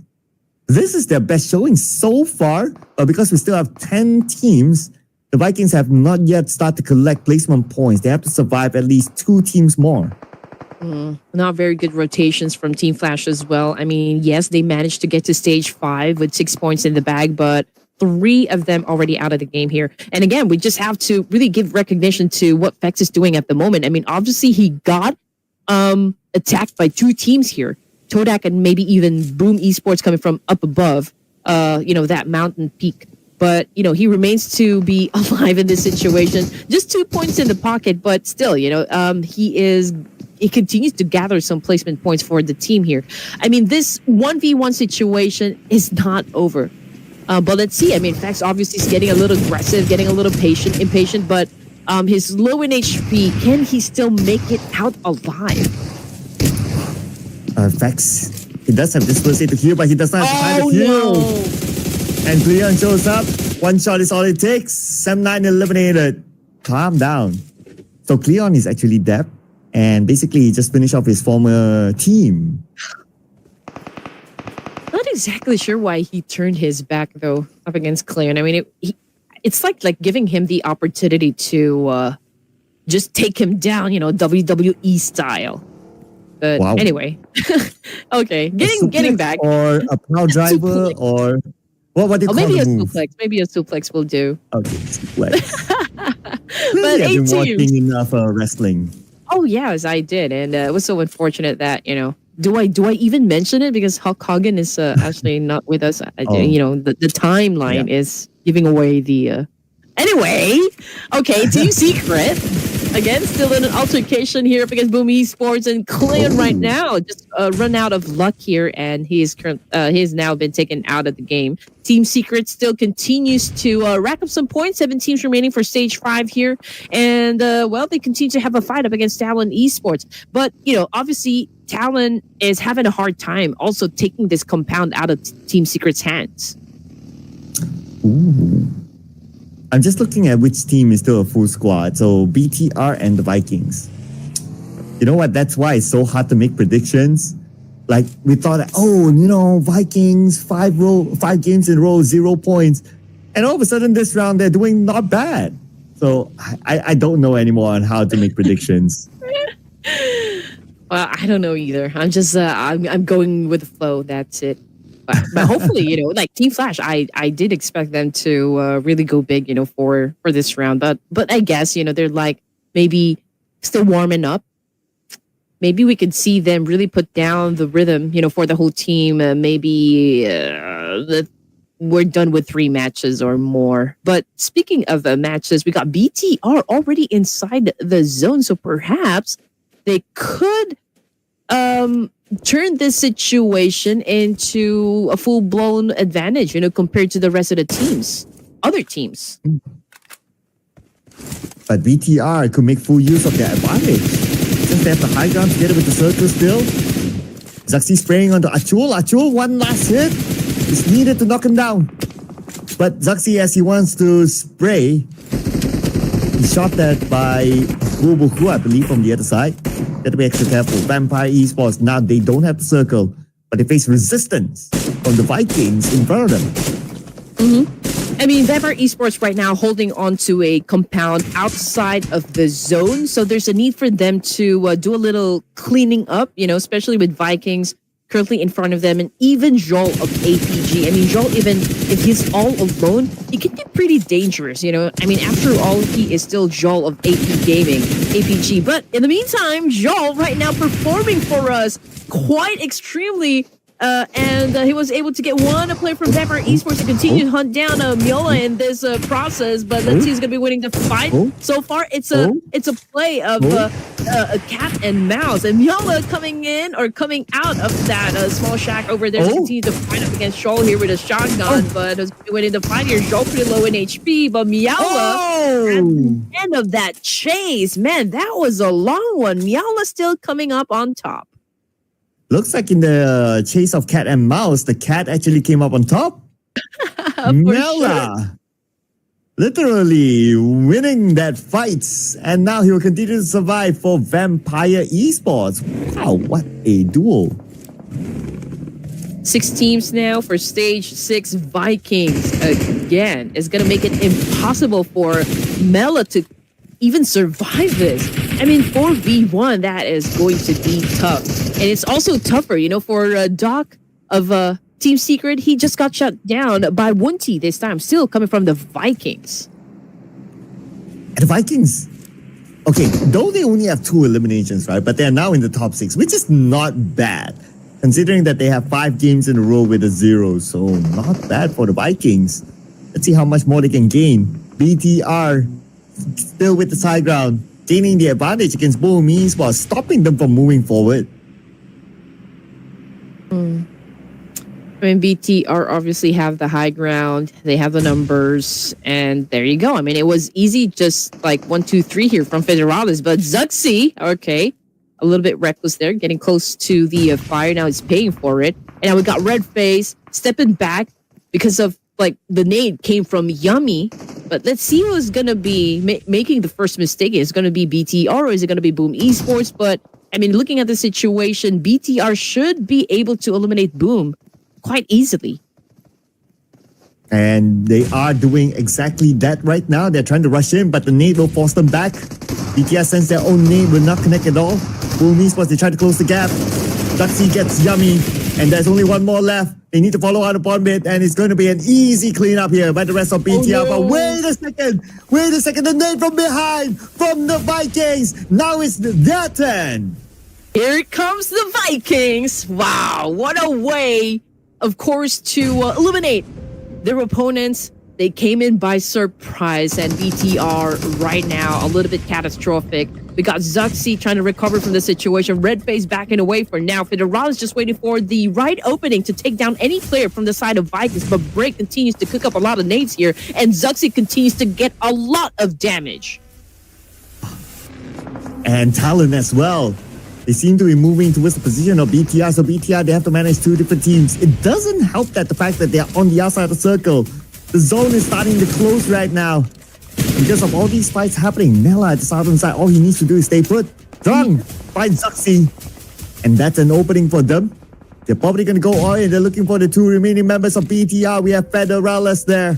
together with his other teammate, Vikings. Just not going to let them go. Now they have the high ground advantage. Yep, it's really crucial, for Vikings to dominate BTR. If they could win this fight, then they will have to do with talent. I mean, pretty much they already have this one in the bag, but it's just that BTR is really a tough competitor in this tournament. I mean, Vikings Esports, even if they do have all the advantages working out for them, it takes a little time for them to actually do the job. BTR still doing an effective counter so far. Up against Vikings, we got Superman down on the ground, even 1T, and now we got Trang trying to come into play over here, trying to make it happen. Up against BTR, but it's really taking some time. And there you go, the nail in the coffin came from Axel of Talent Esports, and BTR gone. Oh man, just like that, the blue and Talent as well, the combo. That was deadly enough to finish out the Vikings, but good job for the Vikings this time. Number 4 with 5 elimination points. This time it's between Team Secret, Talent, and Mela for Vampire Esports for the chicken dinner. We can start off with Team Secret and Talent. Boo Boo Cool, now down. All right, here we go. Team Secret versus Talent versus Vampire. And a Vampire Mela is not taking some action over here. You know what? If you guys want to fight it out first, you can go ahead and do just that. Talent, Team Secret, I think these are the teams that are going to go head-to-head first. And then Mela going to step into the play here. But let us see if he can pull off a ridiculous gameplay for Vampire Esports to take the crown for this match. If Mela can actually do it, it's insane. He had that solo play against Yol, and now he's the final player. And it seems like nobody knows where he's at because Talent and Team Secret, they're focused onto each other. But Mela, bad news for him. He does not have the circle. He needs to move forward, and that would expose himself to Team Secret. So for now, there's no pressure for all the teams here remaining to go for that charge. They're taking the sweet time. Mela, again, just chilling, all alone, all by himself here. But he is definitely showing everyone that he knows how to bite back. He shouldn't be taken lightly as well. He's not a pushover. We all know that Mela can definitely deliver a great win here. But then again, who will be making the first move? That is still the question. Right now, it's a 3v2v1. Team Secret, if they play out their cards right, then they're the team to bag the chicken dinner here. But you cannot make any reckless decisions at this point in the competition. That's the crucial moment, right? The moment for the chicken dinner. That's why all these teams cannot make reckless decisions. Oh, Mela, he lobbed the nade towards Team Secret. But that does not mean his position is exposed yet. So he's still all right down there. As nades don't really give away your position. You might hear the pin pull, but even that, you have to be really close to hear it. But if you don't, a nade suddenly explodes, you still don't know where it came from. So he's still all right at the south. Team Secret obviously going for that zone control. We got all three of them lined up, getting the information from Talent and even Vampire Esports. Axel, Achul, also trying to size up the competition. They're trying to check, okay, which direction will my enemies will be coming from? And Talent, they're taking their sweet time, and again, they're really being very patient. This is a Mexican standoff, and eventually, we're going to be running out of space here. And it's all about how good your team is when it comes to extracting information. And there you go. Mela took a big hit from Doc, and now he's out of the game. We are now down to 2 teams, Talent versus Team Secret. Okay, here we go. 3v2. And Team Secret, they have control of the circle right now. Talent, they're pushed to a corner. And look at the spread by Team Secret. Talent, they have to deal with them and not knowing exactly where they are as well. This is so difficult for Talent. Oh man, I don't know how they're going to get out of this situation unless they can get 2 quick knocks onto Team Secret. If not, it's going to be super hard. Oh, no. Yeah, okay, that was it. The moment that nade hit Achul, I think we already know who's going to be winning the fight. I mean, obviously, Team Secret, every advantage is actually on their side. They have the high ground, they have the numbers, and they have the momentum working out, for them. Team Secret dominating that clash up against Talent. I think it's a convincing win, for this group. Yeah, absolutely right. This group, towards the end, man, good work by Team Secret. And they also scored 9 eliminations, which is pretty nice for this round. So it's 19 points as well for Team Secret. But again, nobody got prediction rights. And who would have thought, right? I mean, not to downplay Team Secret, they're a great team, but when it comes to us trying to predict, It's what would hard. be the first thing on our mind? We don't exactly have like accurate basis. Like, okay, if I'm gonna say that, okay, I'm gonna go with Outfit Gaming because I just know that this team is super stacked. I mean, we're talking about Top, Joel, Refus, we got East and Baron all together in just one team. I think pretty much, Outfit Gaming has the capacity to annihilate every team that we have in the lobby. But then again, we are in the lobby full of champion material teams, and that makes the lobby extra hard. Yeah, that makes us trying to predict extra hard. There goes another game. That means I have 4 more games today to try to get my prediction right. But big up to Team Secret. They did the work. They put in the effort. And now they have this chicken dinner. So great work by Team Secret. 19 points in this round. Now for the other teams. Okay, because there was a lot of action that happened across the map as well at some point. So it's hard to pinpoint which other team did perform well. But this is a clue for us. APG placed beside Team Secret, and then we have BTR who had the high ground until they choose to come out from the high ground to take the fight against Talon. They lose their high ground spot. The third party came in, and the rest was history for BTR. But if they held on to their own high ground, might not be too bad. But I get the sentiment that they might be bored and okay, let's find some action. So that's okay too. Right? I mean, if again, we're going to be basing our choices on the numbers or their reputation. I mean, pretty much, we could probably win the prediction if this was an official tournament. But looking at the head-to-head, Federalis again from VTR, we got Doc. 5 elimination points favors Doc here. Damage output, this is a high one coming from Federalis. I guess, it's the same problem that we've seen a while ago in the previous match, Sir Cloud, that I think the only thing that we see not good on the side of Federalis would be that he wasn't able to get that conversion, in the elimination points. Well, this guy got the conversion. Zul is our MVP this round with 4 elimination points and also 897 damage. Interesting, even though he lost the fight against Mela, but overall he still did well, and that's why he is crowned the MVP in this round. And that's why APG is one of the top teams too. We'll get to know the points later on. But besides Zio, we have Doc here with the most eliminations. Kenny from Tora with 4 eliminations. Former 7-9 and Win 4 eliminations as well. At least we see a variety of different teams coming out as our top performers. So that's great. You know what? I'm trying to remember if for Team Flash, when I think during the last tournament, I just couldn't remember which specific tournament, if it was the Clash of Giants or the Ruthless Invitational Showdown. Win has been super consistent, and I think he's a key player for Team Flash. And to know that there are other players really stepping up for this team, it's incredible to know that some of the rising stars we have in the competitive scene is already within reach. They're making names for themselves, and I would want to see more of those young bloods really rep up their regions, their countries. And speaking of repping up, well, we're looking at the match leaderboard, and only Tribe Arumacy, I mean, with their early elimination, wasn't able to score anything from this round. Yeah, so 0 for them. Unfortunately, but let's see, they'll be able to make a comeback because they are a potential team too. But the one that did very well, we did see a good action from Mela. He is also showing up here as our longest elimination distance player of 393. Throwables used 198, so that's okay. That's like a regular number, 2 airdrops included, so I guess that's fine. But what matters is the points. So no changes for our top 5 in terms of ranking. But when it comes to APG, because of a good round, 13 points, now they're up at number 6. Exactly. And again, it's already shaping up to be quite a showdown, for Ruthless. And we want to see, of course, which of this 18 amazing teams is really going to be Ruthless, live up to that name.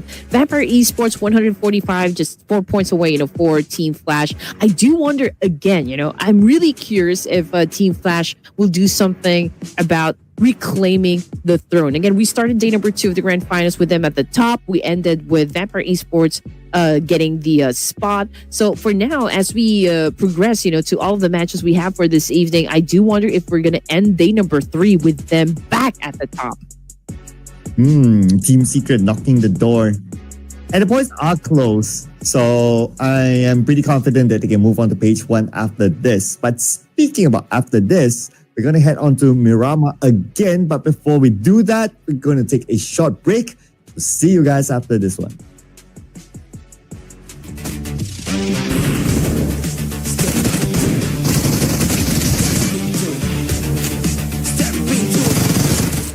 Step into the ring. Come on, come on, come on.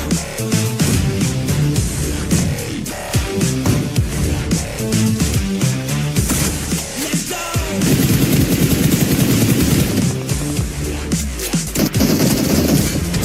Step into the ring.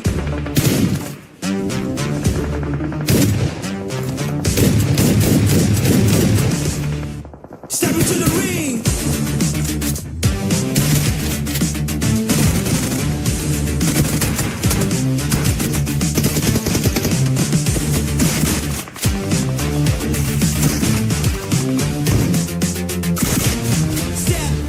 Step into the ring.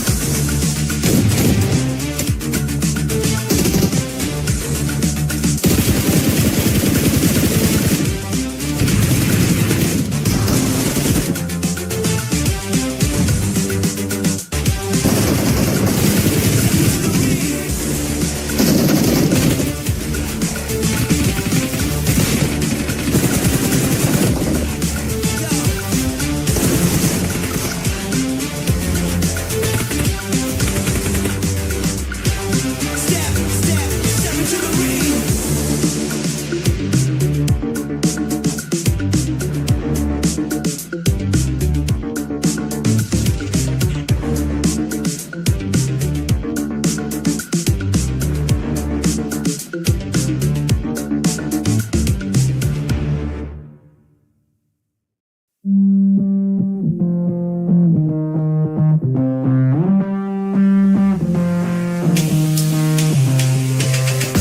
Lights out.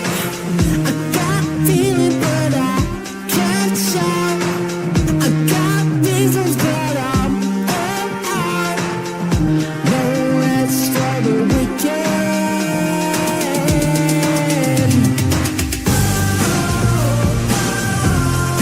Give me what I want. Never get enough. Never giving up. Give me what I want. Turn on, get ready for it. Stay strong. I'm here for it. Don't stop. No rest for the weekend. Turn it up again, I lose control.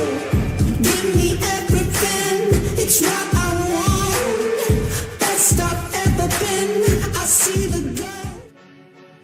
And we are back into Miramar for game number 3 today. This is the Ruthless Invitational Showdown Season 12. And we're still here. My name is Sir Cloud together with Red Queen. Don't forget to follow us on our socials. They're all down here, ladies and gentlemen. And also do follow Ruthless Hype Esports for more hype tournaments in the future. But the Friday's starting to be even more hyper because we are edging towards like the final day, which is the Smash Grand Finals of tomorrow.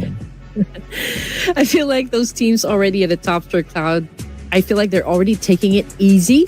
But it's a different story for those teams probably still trying to catch up, with some more numbers on the board. And yes, we're done with 2 games. We got 4 more. After this, we're already halfway through day number 3. But let's check out or get back to the top Miramar performers, right? I mean, we got Vampire Esports, we got Alpha Gaming, Tribe Airwacy, and Team Flash.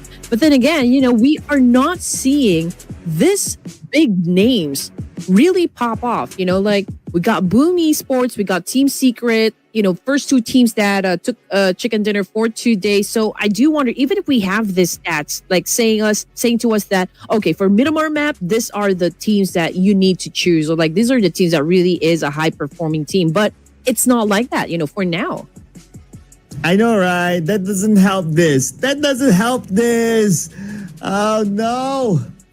Oh, the stress. Oh man, okay. I need a moment to think. So, if you have one, feel free. Okay, wait up. So who scored 23 points again yesterday? Vampire, right? Vampire. They're Vampire. number one in the overall in the top performing teams. Just saying. Okay, so for now, let me go with Vampire Esports. So they dropped 23 elimination points yesterday. Perhaps, for this specific round, maybe they can do that again. Maybe, just maybe. Okay. Oh man, I really don't know by now. It's so difficult. Oh man, where do I even begin? Okay, let's go for something unconventional. Okay, unconventional in the sense that they don't show up on the stats and all that. Let's bring in Toda. Let's go. Oh, Todak. I mean, you're not wrong at all. They were able to, improve quite a lot. For the tournament, they were able to improve their overall rankings. So perhaps, they're okay with with their momentum. With their pace. So maybe, just maybe. Okay, what about the production team? Yes, production. Your turn. Going Team Flash. for the big okay. boys. Okay, all right. The fight for the top. I mean, at this point, you can't say no to Team Flash. You also can't say no to Vampire just because they are dominating the stats now. So, yeah. Yeah. You can't say no.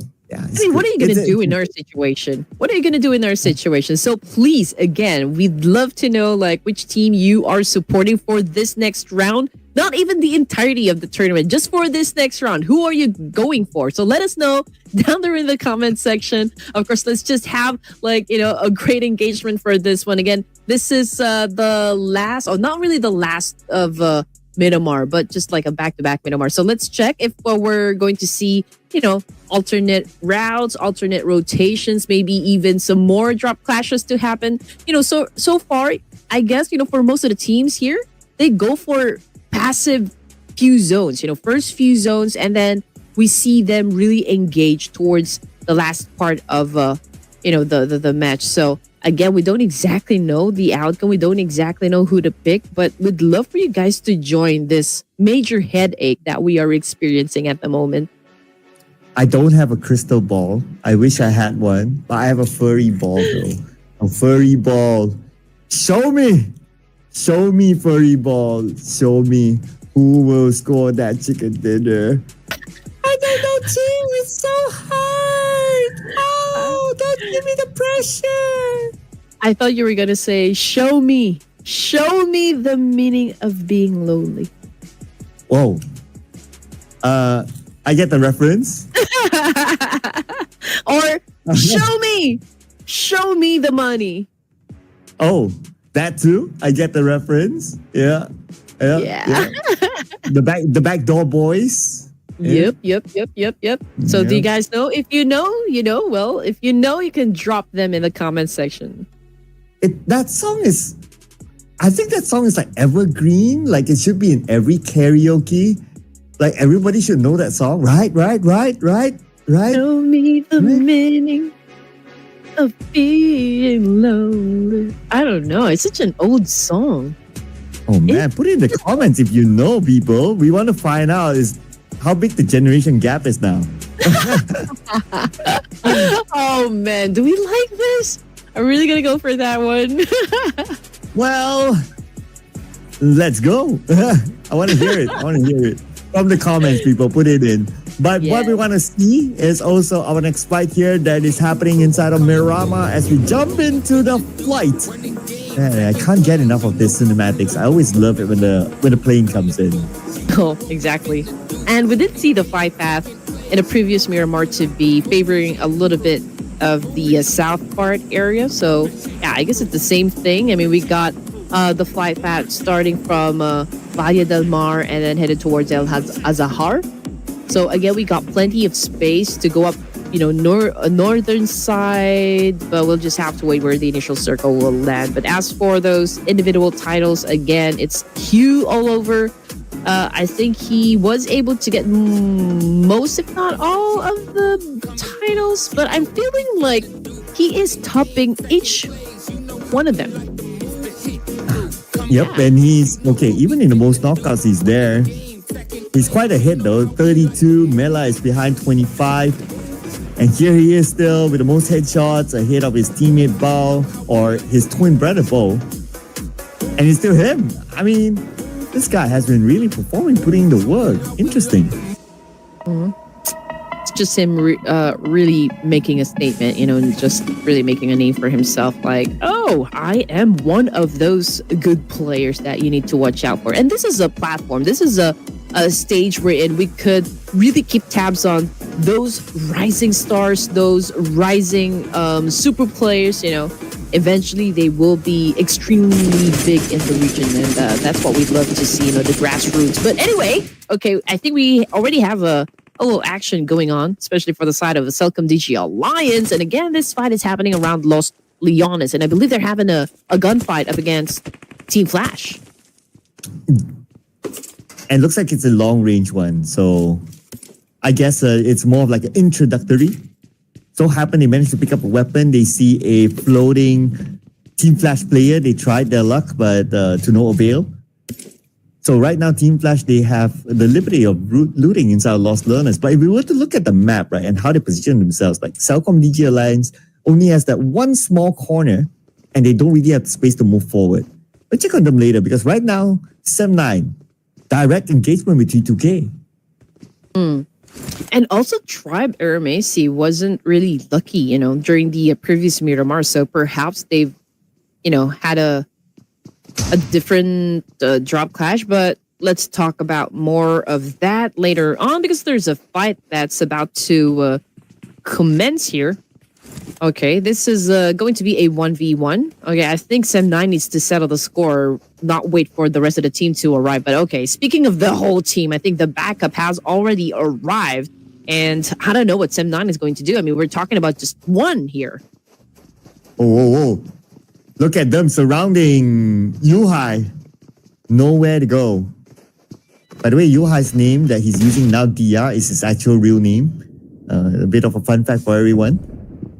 But where is he gonna go from here? I mean, he has no choice but to pull off a big clutch unless his teammates come to save him. All right, here we go, man. We got nades coming in. T2K Esports. It's a full force, for this team, hunting down this one player. And T2K, man, that was a great shot. T2K taking in some damage. So what's going to happen next? I mean, obviously, Sem9 is pretty low in HP over here. From the second floor, he jumps back to the ground. I mean, we're talking about just like one player here, and T2K is having a hard time, getting the job done. But let's see. I see on the minimap the rest of Sem9 passing by, but they don't seem to be interested to commit. Maybe they're not confident with the weapons that they have in hand, so they have to let that one go. But right in front of them, RRQ. Oh, hello. Happen to be the same direction. La Par is still around the corner. Are they going to go for it? I guess if they're not that confident to try to overtake T2K, then I guess they will let La Par go as well. Oh, for sure. I mean, obviously, they don't want to risk it. They've already lost one player, and I don't think they want to add to that anymore. So probably they're going to be going to another location, perhaps to reset and continue on with getting, some of the stuff that they still need before they get into any fights inside the game. Okay, so we're now looking at where teams are currently situated. So Talon Esports will be coming from the south. Same thing goes for Todak and AZ Slumber, but they could potentially say hi to the boys of Alpha Gaming, who's currently sticking close to the edge of the circle here. Same thing goes for Fourth Thrives. I feel like they could have an altercation as well up against D Savior. But as for Team Flash and Celcom DG Alliance, I feel like it's just a matter of time here before they really have that gunfight. And Circle, it's going to be a nice kind Circle this time. Not as brutal as compared to the previous Circle where it ships all the way up north.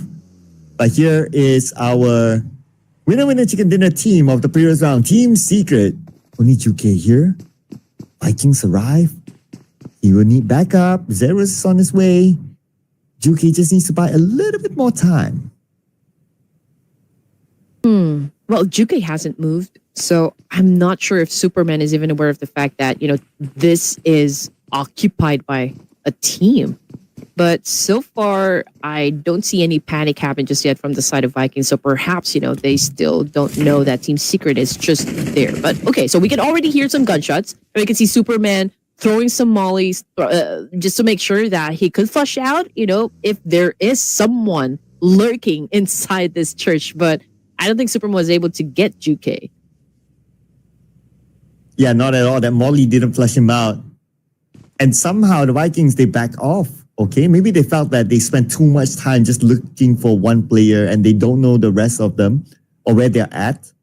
So that's why they don't want to take that risk. Instead, they backed off behind. They will position themselves until they get enough information and maybe they will re-engage from there. That could be the case. Yeah, but for now, stage 1, it's too early to really go big, at least in how they approach the situation. But from the kill feed, I think one of the player currently knocked down on the ground. No confirmation just yet, but Jo, okay. So it's up against Alter Ego Eris. And that's going to be another knock, but also no follow-up. So, okay. That's the follow-up there. Jo eliminated by Krypton. First blood in this round given to Alter Ego, their first point. Speak about Alter Ego, right? Like yesterday, they had games that were truly an off day for them. But and today they haven't really been popping up, and that's why they dropped down now to number 15. They're sharing the same amount of points with Dota at this very moment. PMSL is also just around the corner, so perhaps teams are, gearing up for that one. Maybe they don't want to show us, a lot of their aces in their, from their deck, and maybe it's all part of a grandeur plan for a team here. That they don't want to expose just what their secret weapon could be, in any official tournament. So maybe we'll just wait for teams to bag a lot of elimination points, and that team, I think we're going to keep a close eye on if ever that happens for this round. But in the meantime, we're still at stage 1 here and no action happening just yet. We might see one here depending on whether Munawi goes for it. The wind passes by. I think if you don't really have interest in this shack, it wouldn't be the first place that you check. You're just okay, go pass by it. But if you have interest and you want to take the shack, then sure. So that's why it's not the most predicted location to expect somebody to be there. So they let that one go for now. So hopefully that doesn't come back to bite them in the back. Ricardo now the focal point for the zone. And here we go, ladies and gents. We got Celcom DG Alliance versus Team Flash. One of them currently out of the game. And Team Flash, again, was able to put down Munawe, if I'm not mistaken. Yeah, Munawe. Okay, so oh man, that was a big shot coming from Celcom DG Alliance. You now currently knocked down on the floor. Win trying to flip the script up against Leon. Wasn't able to hit him as hard as he was able to take down Team Flash from that situation. But there goes Celcom DG Alliance taking big damage. And, obviously Team Flash came up at the top. 4 thrives. Drove by Federalists. And now because of that, BTR, there are 3 players after losing all their key players. So it's going to be Zaxi, Razy, and Redface in this round. Taking point position on the high grounds of Power Grid, which is one of the good positions here as well. But because of their individual spread, the moment one was caught out, it was impossible for the others to follow up from there. So they had to let RUTHLESS go. And also for AZ Slumber, okay, they keep colliding up against APG. I'm not sure if they've already lost some of their members, but I did see them get into an altercation. So yeah, I think they already have one loss. Okay. So AZ continues to march on, to get to the latter stages of the match here. But we're looking at Talon at the moment going up against Alpha Gaming. And then Dog again flashing his 1 point in the bag. Alpha Gaming, Dog, I feel like he's going for a reposition over here. But he could potentially maybe meet one player coming from Talon. Before we talk about Talon, now we're talking about Dora. Long range. Managed to execute that one, but needs a bit more follow-up. 4 tries in Sem9 in a fight. Okay, here we have them on screen. We're switching back to Dora, but Dora doesn't need to worry too much. I mean, yeah, you spot a member of the Xavier across long range, but it's not going to impact them too much. They are just too far away for them to really give pain to either Dora or the Xavier. Okay, so we can see Kenny headed back to the rest of the team here. I'm looking at where they are exactly. Okay, so they're over at the south side. Close to Talon, but here comes the exchange. First, T2K and 4 Thrives. We got T2K getting punished. At the moment, we got Noki back on the screen here. Again, sealing the deal. But we got 4 Thrives taking in some damage as well. And it's not looking too good for their side. I mean, it's just Noki here playing for 4 Thrives. And it could be only one player left for T2K as well. As Ajaya got gunned down by Wunti. Long range, Noki finishes off Ajaya, stealing the point away on the hands of the Vikings. And speaking about the Vikings, they're in a fight with BTR, Team Secret with RRQ.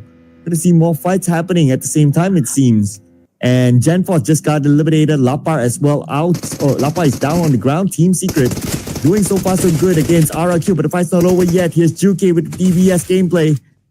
On the inner side, his opponent is pretty low, and they will make good work out of RRQ. Eliminated without a single point.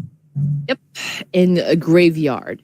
Okay. It's a good thing that Team Secret was able to emerge victorious from that clash. At least they have the opportunity to pick up their teammates and continue to march on as well. We got 15 teams for Stage 3.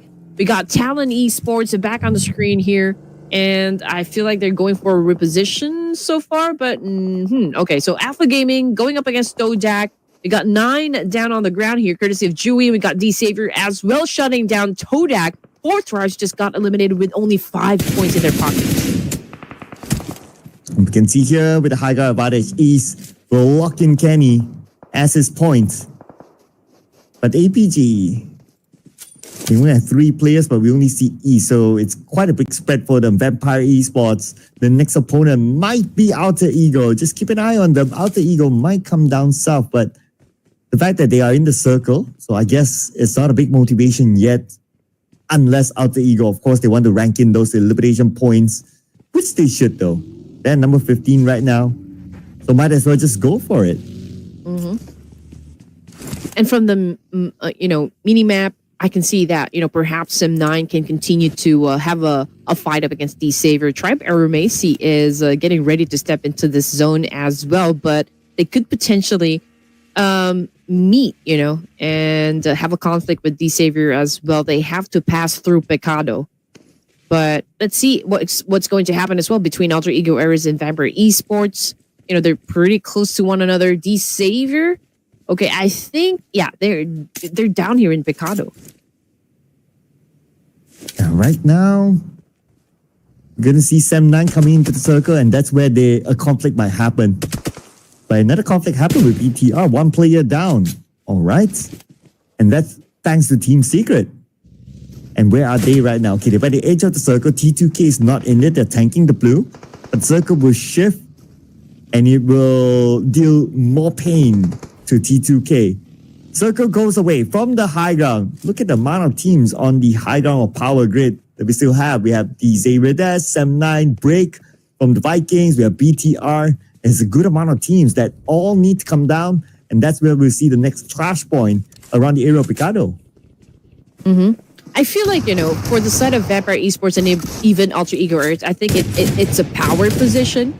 But we're going to go back to that later on because we got Vikings over here having an exchange up against D-Savior and Picado. Still outside of the zone, ladies and gents. And Pathogen coming into play here. Got behind that concrete wall, getting ready to charge down up against Vikings. But a little bit too hard for him to get that point done. And now he went on prone, goes for that drop shot, and now he's paying for that. Pathogen already taken out of the equation, but this time it's from Alter Ego Eris.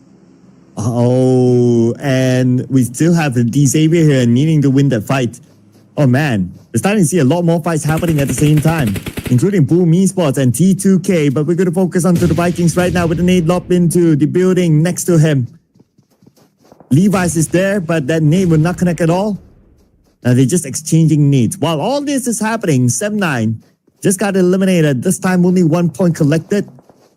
So they're not going to overtake Team Flash of Vampire Esports at the top yet. Back onto the Vikings.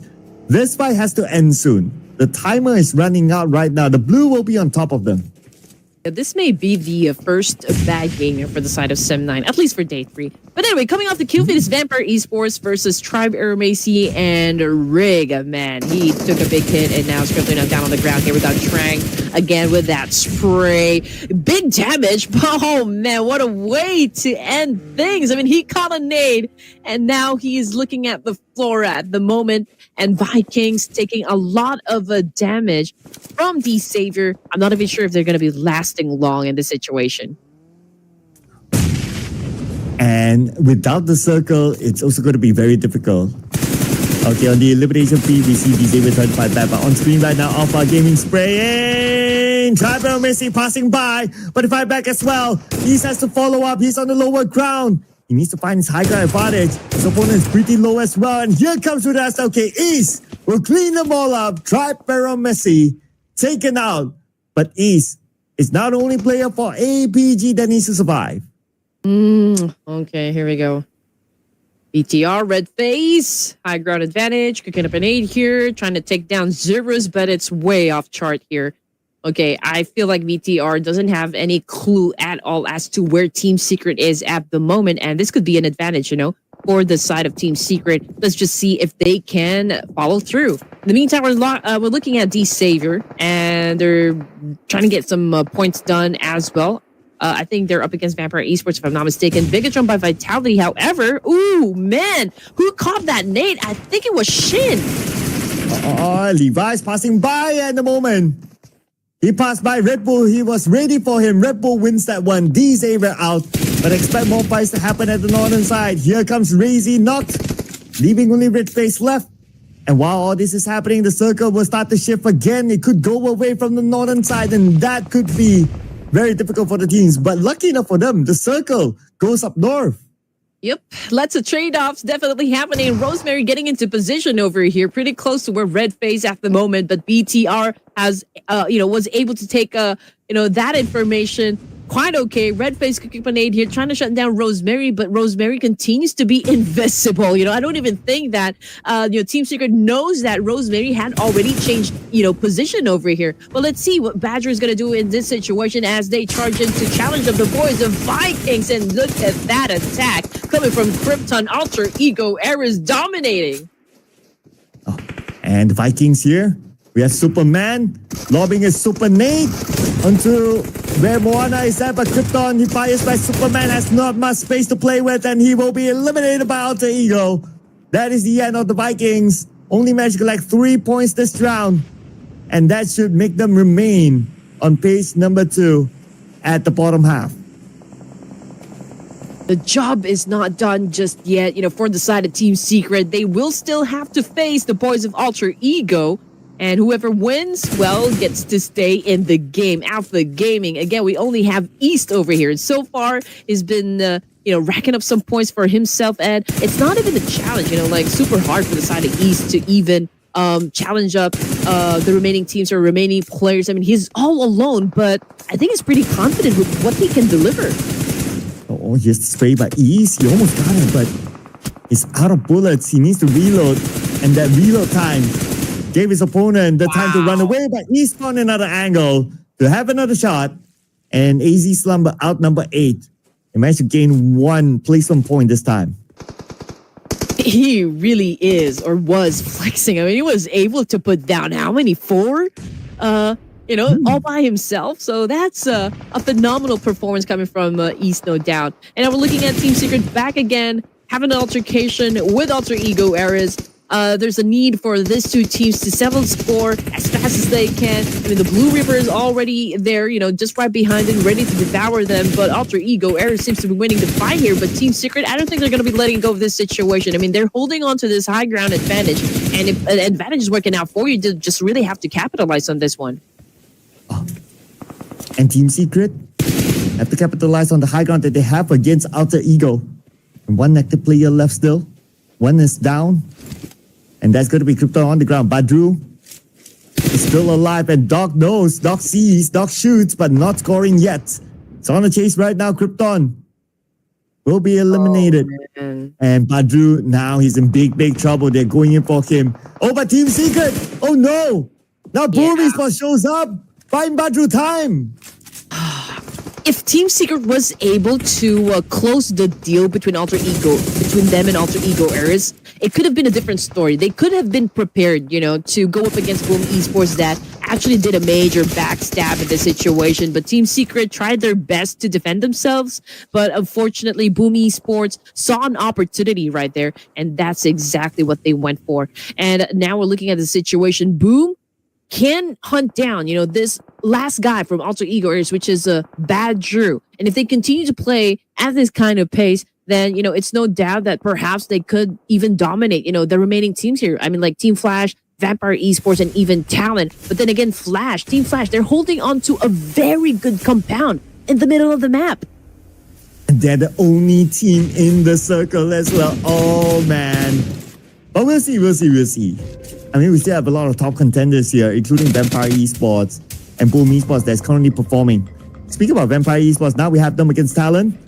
Red Bull at the forefront, sends his utility across, and he gets Boo Boo Hoo!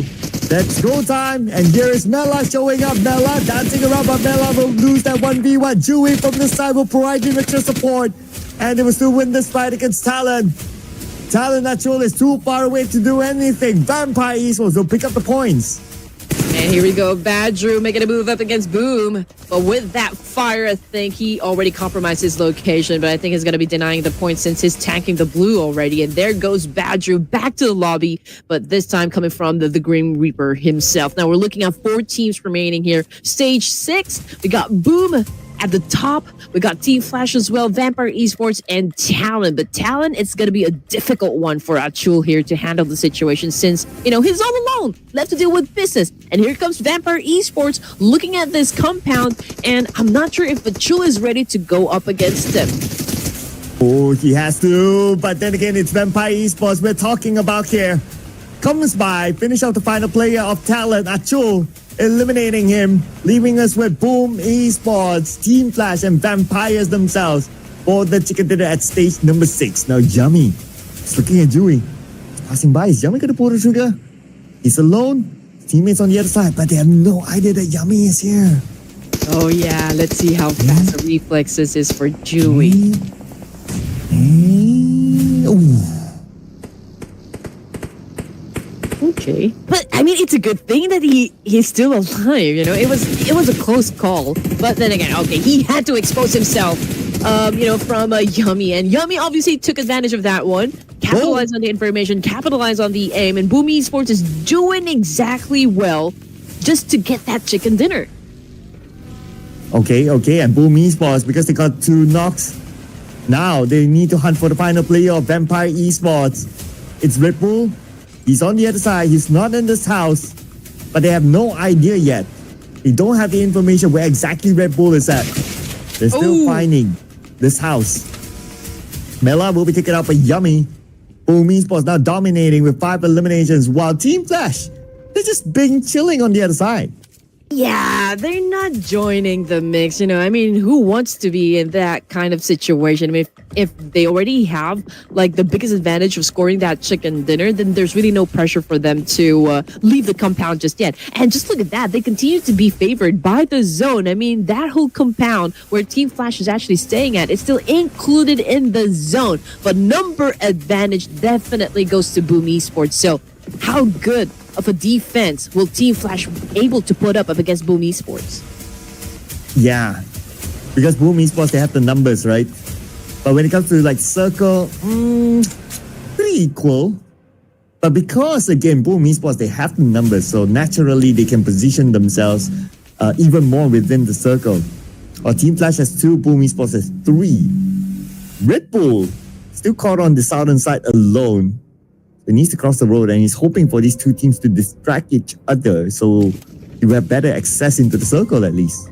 We've seen this, happen. Like, even with just one player from a team can make all the difference. But let's see if that's what we're going to get, for this round. That could be a major plot twist waiting to happen. But in the meantime, we're still looking at the 3 teams over here. It's still the standoff. But we got Team Flash right now, getting a lot of shot coming from Yummy of Boom Esports, but what was not enough to take him down just yet. Oh, still looking for the target, but then again, the terrain isn't kind to both sides. Look at how rough it is around this area. But I'm waiting for Red Bull and how he's going to survive this one. Okay, we have him on the mini screen. He's trying to make his way, but position compromised. They saw him. A bullet did land on the Red Bull. But Red Bull will be forced to move forward because of the blue as well. He's chunking a lot of health. He can heal up this one, but no, not enough time. There goes Red Bull to the zone, denying away the point. Okay, 4v3 situation. We got Win managing 2 players from Boom Esports. Ponbit, okay, relaxing a bit, stepped away. In the meantime, we're looking at Bahar as well. Low in HP, has taken a lot of damage, from the opposition. I got Team Flash back on the screen here. I think they already identified as to where exactly the players of Boom. Oh, Boom Esports now. Let's see if they still get the circle advantage. But before that, Ponbit fires on the Win. Win 50% of health left. Circle shifts. Very soon. Oh, goes into the middle, but still Boom Esports, they had advantage again because of the manpower that they have. All I can see from this situation is that Boom Esports is really showing fangs up against Team Flash. We got Yummy taking in big damage from those nades set up by Win here. Win continues to be super aggressive with all of those grenade eliminations. And there you go. We got Fajar taking the hit, and now he's down on the ground here. What is the next step for Boom? And what will be the next step for Team Secret or Team Flash? Are they going to follow up from here? Long range spray by top into the smoke, but nobody's home. Okay, Win. One last nade. Needs to make it count. Nade across, and he will not. It was close. He almost got it. Oh, Ponbit! Naded out by Thompson State on the other side. Now Boom Esports, 3 active players. It's 3v3 for now. Ooh, man, Team Flash can still do this. Judging by the situation, okay, all they needed to do was at least take down one player from the side of Boom Esports, and there you go. Another one bites the dust, thankfully, to a bow of Team Flash. And now this is going to be a 3v2. Top continues to apply a lot of pressure on the side of Boom Esports, pushing them out of the zone. Just spraying into the smoke, but nobody's home. And like what you said, because Team Flash, they managed to push Boom Esports out of the zone. Now the pressure is on the Boom Esports. They need to win this fight somehow, but only one player left. And Wow. Team Flash got the chicken dinner. And the production picked Team Flash. What? Production got the point? I think so. Let me get a confirmation. Oh man. But yeah, I love Production got the point. I love what like Team Flash did in this situation. They were pretty quiet, and they were just like really monitoring all the situation happening. The back and forth trade between those remaining teams, and I love how they pushed Boom Esports towards the eastern side and actually applied a lot of pressure for them to back away and get back into the blue. So I think Boom Esports wasn't able to recover from that one. How many is this? 9 eliminations for Team Flash. Surely they will secure their spot at the throne. So that's for Team Flash. But you know what? When we go for stats, like, they don't show up. When we don't go for stats, they show up. I'm like, how else do I make predictions? I don't know anymore by now. Yeah. You're absolutely right. I'm already confused. Like, I have been, picking Team Flash, for a lot of rounds already, and I haven't really scored a... Oh, no, I think the first point that I have came from Team Flash, and I never got to replicate it again. Because then it becomes like, oh, the page 2 team starts to show up. Page 1 team, they're okay, but they didn't score the chicken dinner. And then all of a sudden now you have like, oh, they're back. And production had to be at the right time at the right place. So, I know, right? Yeah. Well, your team came close here based on the overall teams to watch. Vampire Esports here. PUBG was starting to show some level of consistency. That look interesting. APG as well, they have been showing up here as the team to watch for like at least 2 rounds now. A clue for next round, maybe. Oh, man. I'm just like really hungry for action here. I mean, it's a good thing that, some of the teams are really showing us a little of like maybe just a portion of their power, like what they can really bring into the table here. I love, the sudden burst of energy, from unexpected teams to really dominate. But, teams like APG, like Vampire Esports, we also have perhaps who else? Alter Ego Ares. Maybe, just maybe, they could show us a little bit of consistency, like coming into the remaining matches for this evening. Looking at head-to-head here, Boom Esports and Team Flash. Obviously, I think we got better stats from the side of Team Flash, hence them winning the fight. MVP, we got East, Alpha Gaming, representing 6 elimination points, 1,045 damage output. And again, we don't even know who's going to be really showing us what they have in this competition, but hopefully we see more action, more clutch moves. Yeah, I think we've been given a lot of action in this round as well, right?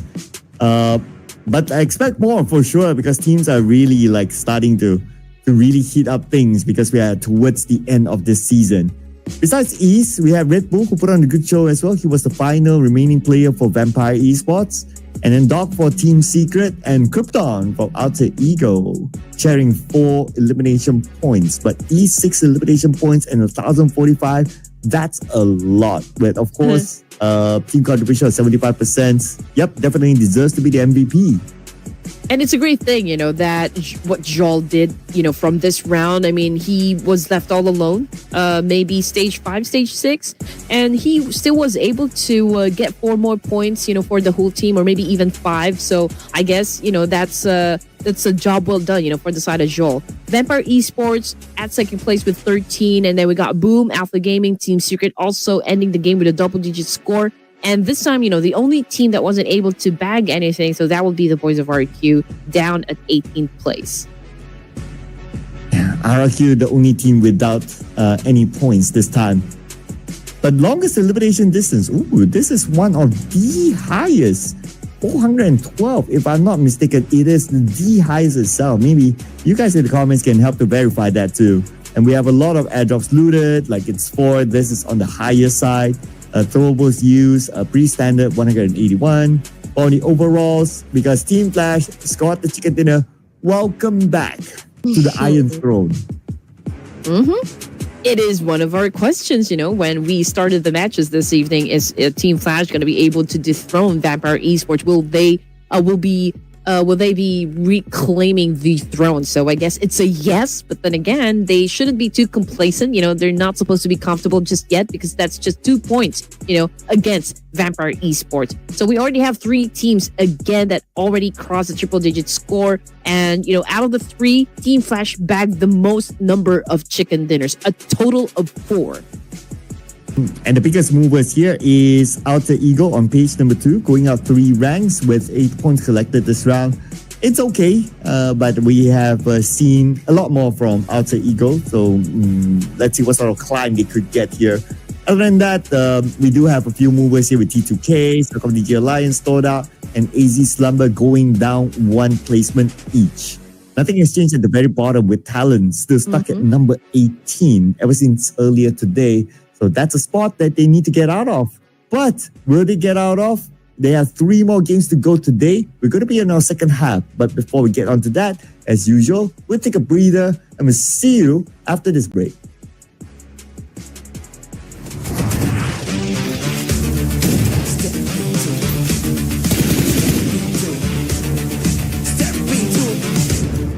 Step into the ring.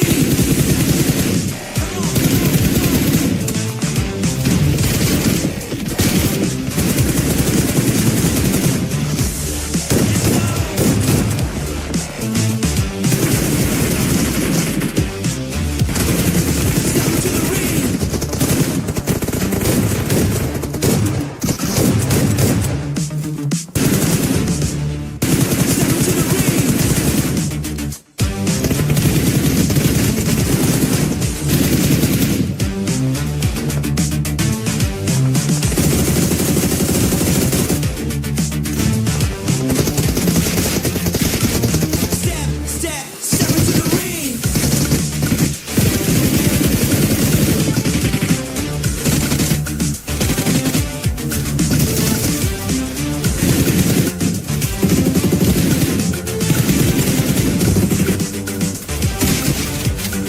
Step into the ring.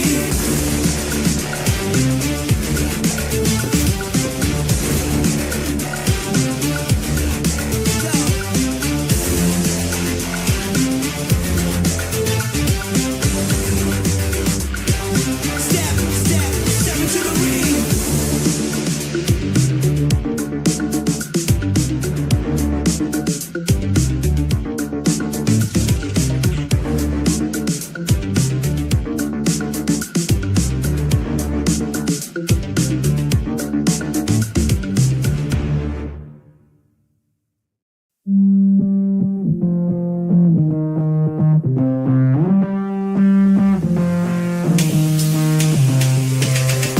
Lights out.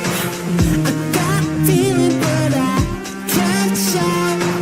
I got reasons, but I'm all out. No rest for the weekend.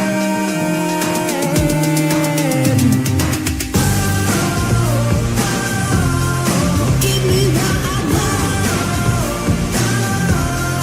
Never get enough. Never giving up. Give me what I want. Turn on, get ready for it. Stay strong. I'm here for it. Don't stop. No rest for the weekend. Turn it up again, I lose control. Give me everything, it's what I want. Best I've ever been, I see the glow. Feel it deep within my soul.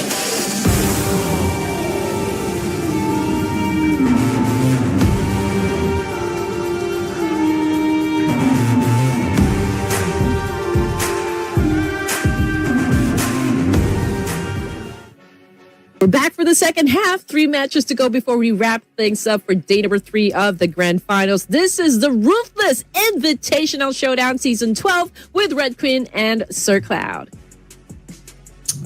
How do we ever predict anymore? I'm out of here. I'm gone. The door is that way.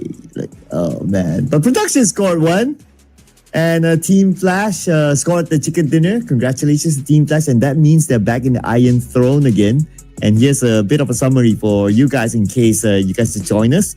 And Iranga is going to be our next match. So we are back into Iranga. Is it going to be a team that dominates the stats or a team that did not? I don't know by now. Yeah, Team Flash is up here. They are flashing brights and number 1, followed by Sem9, and then you have Vampire and Desire. Where do we begin? Do we even choose from this roster? That's a question. I mean, we don't even know. Like, whenever we go for a team that we know is doing really well, one of those high performing teams for this tournament, they don't win. But like the moment that they do, it's okay. I mean, like it really goes, like the opposite for us. But we have to do this. Production team, well, obviously they already have 5 points. I have 1 at least. But oh man, this is really starting to be quite a challenge. And again, I mean, hopefully you guys can help us because we really have no idea at all who's going to be winning the fight. Well, we have to still do it though. This team seems to be showing some potential. We've been talking about them quite a bit. Let's bring the wolf pack in. Let's go. Okay. I mean, yeah. There you go. If you're with Boom Esports. Let's go. You're with Boom Esports. Boom, come on, boom. Oh man. Okay. So for me, I think I would go with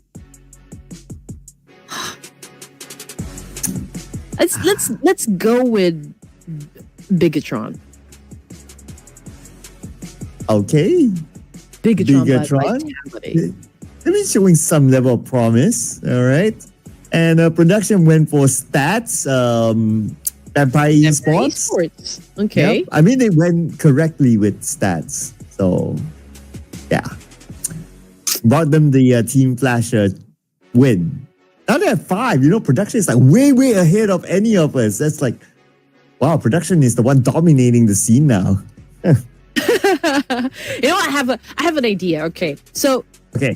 Whichever team will win this round, I think we're gonna end that with saying maybe, let's say for example, BTR won the fight, won this round. Let's say, okay, BTR is asking all those teams, who's your daddy?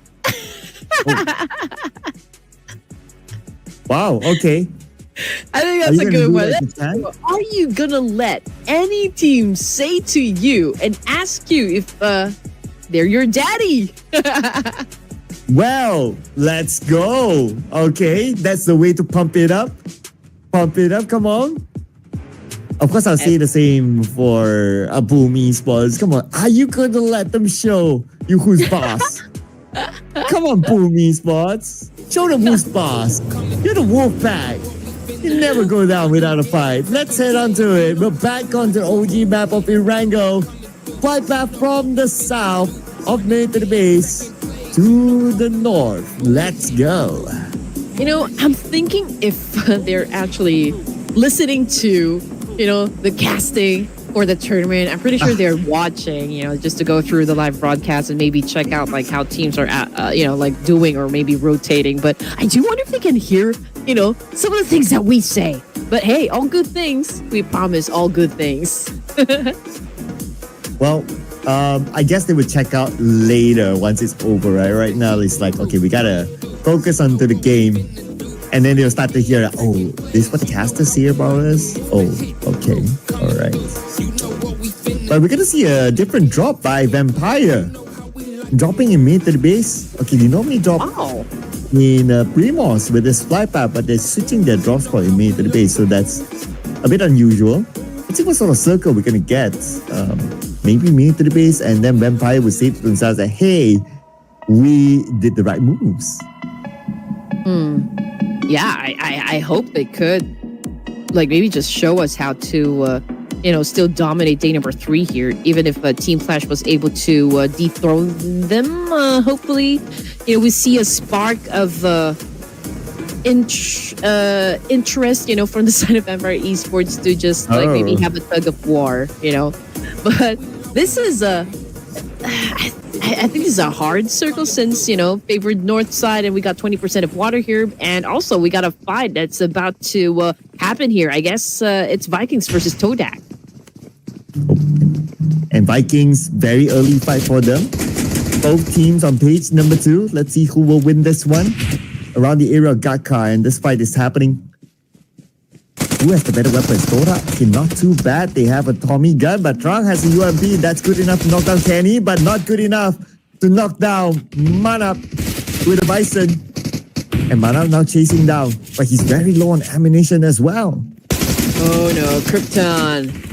Alter Ego Eras also having an altercation up against Team Flash, but we are, of course, looking at what Kodak is going to do in this situation up against Vikings. We got Madnap back on the screen here, doing an effective counter up against the Vikings. And, you know, Todak seems to be doing great so far. I feel like they already have the rhythm down at the moment, but they're not out of the woods. I mean, they are already losing people to casualties now for the side of Todak. Even if they win this fight, I don't know how they're going to last, you know, for this round as well. Oh, whoa, nice jump shot there. Beautiful spray, and it was low on ammunition, but that was enough to finish off Vikings, but a heavy casualty for Toda. And Alter Ego as well, they were busy with another team. I wonder who that other team was. Oh, it's Team Flash, who took out 2 from Alter Ego. Oh, yeah. Well, I guess that wasn't a very good start for Alter Ego Eras. Oh, no. Okay, but it's okay. I mean, that's the nature of the competition. Again, if you are already at the deficit here or advantage is not working out on your side, you just have to be proactive and just make sure that you continue to not get pressured, you know, with everything that is happening, and to continue on going through a lot of the battles inside this match. And as for Team Flash, okay, they already have 2 points in the bag here. I think they're going to chill for a while down here in Yasnaya, so I don't think any team would challenge them, at least for this stage. But then again, since we do have a lot of teams that will be coming from the north side, so I feel like Team Flash, I feel like they will have to prepare for war here. Where are they right now? Okay, they are at least all right within the circle, so wouldn't be too worried about Team Flash. But for Vampire Esports, it's going to be a long travel for them since they choose to drop in mid to the base.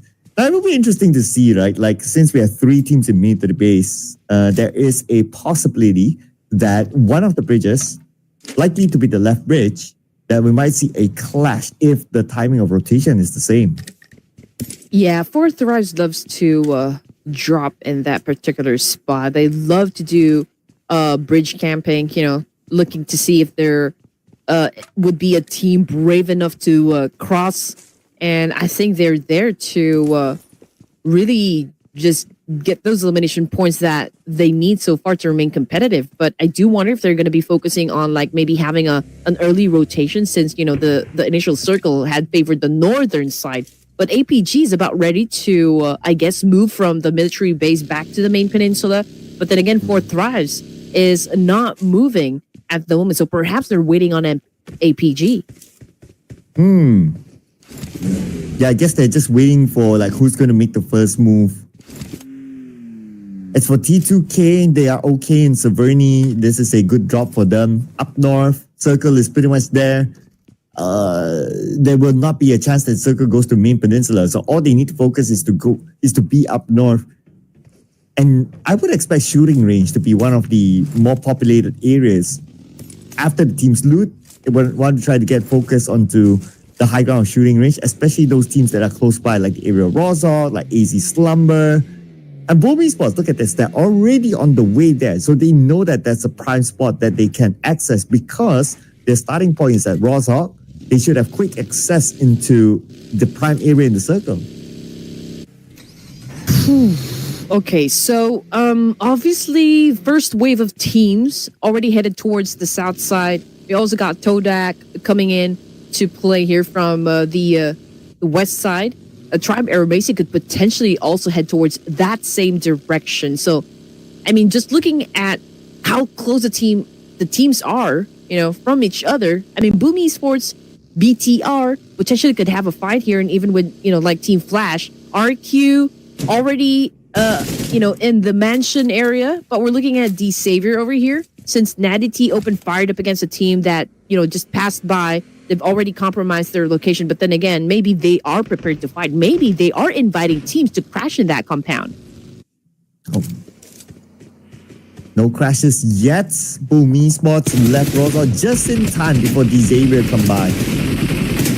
D-Xavier, now they are aware of the presence of Boom Esports. They took the high ground. So they need to be aware of, if they were to rotate there, who they could deal with. But they're not in a hurry since Rozok is still in the circle, so they're okay. They can hold the spot until maybe another team goes to the shooting range high ground. Boom Esports gets distracted, and that's where the Xavier can potentially come in as the third party. I mean, that could be one scenario.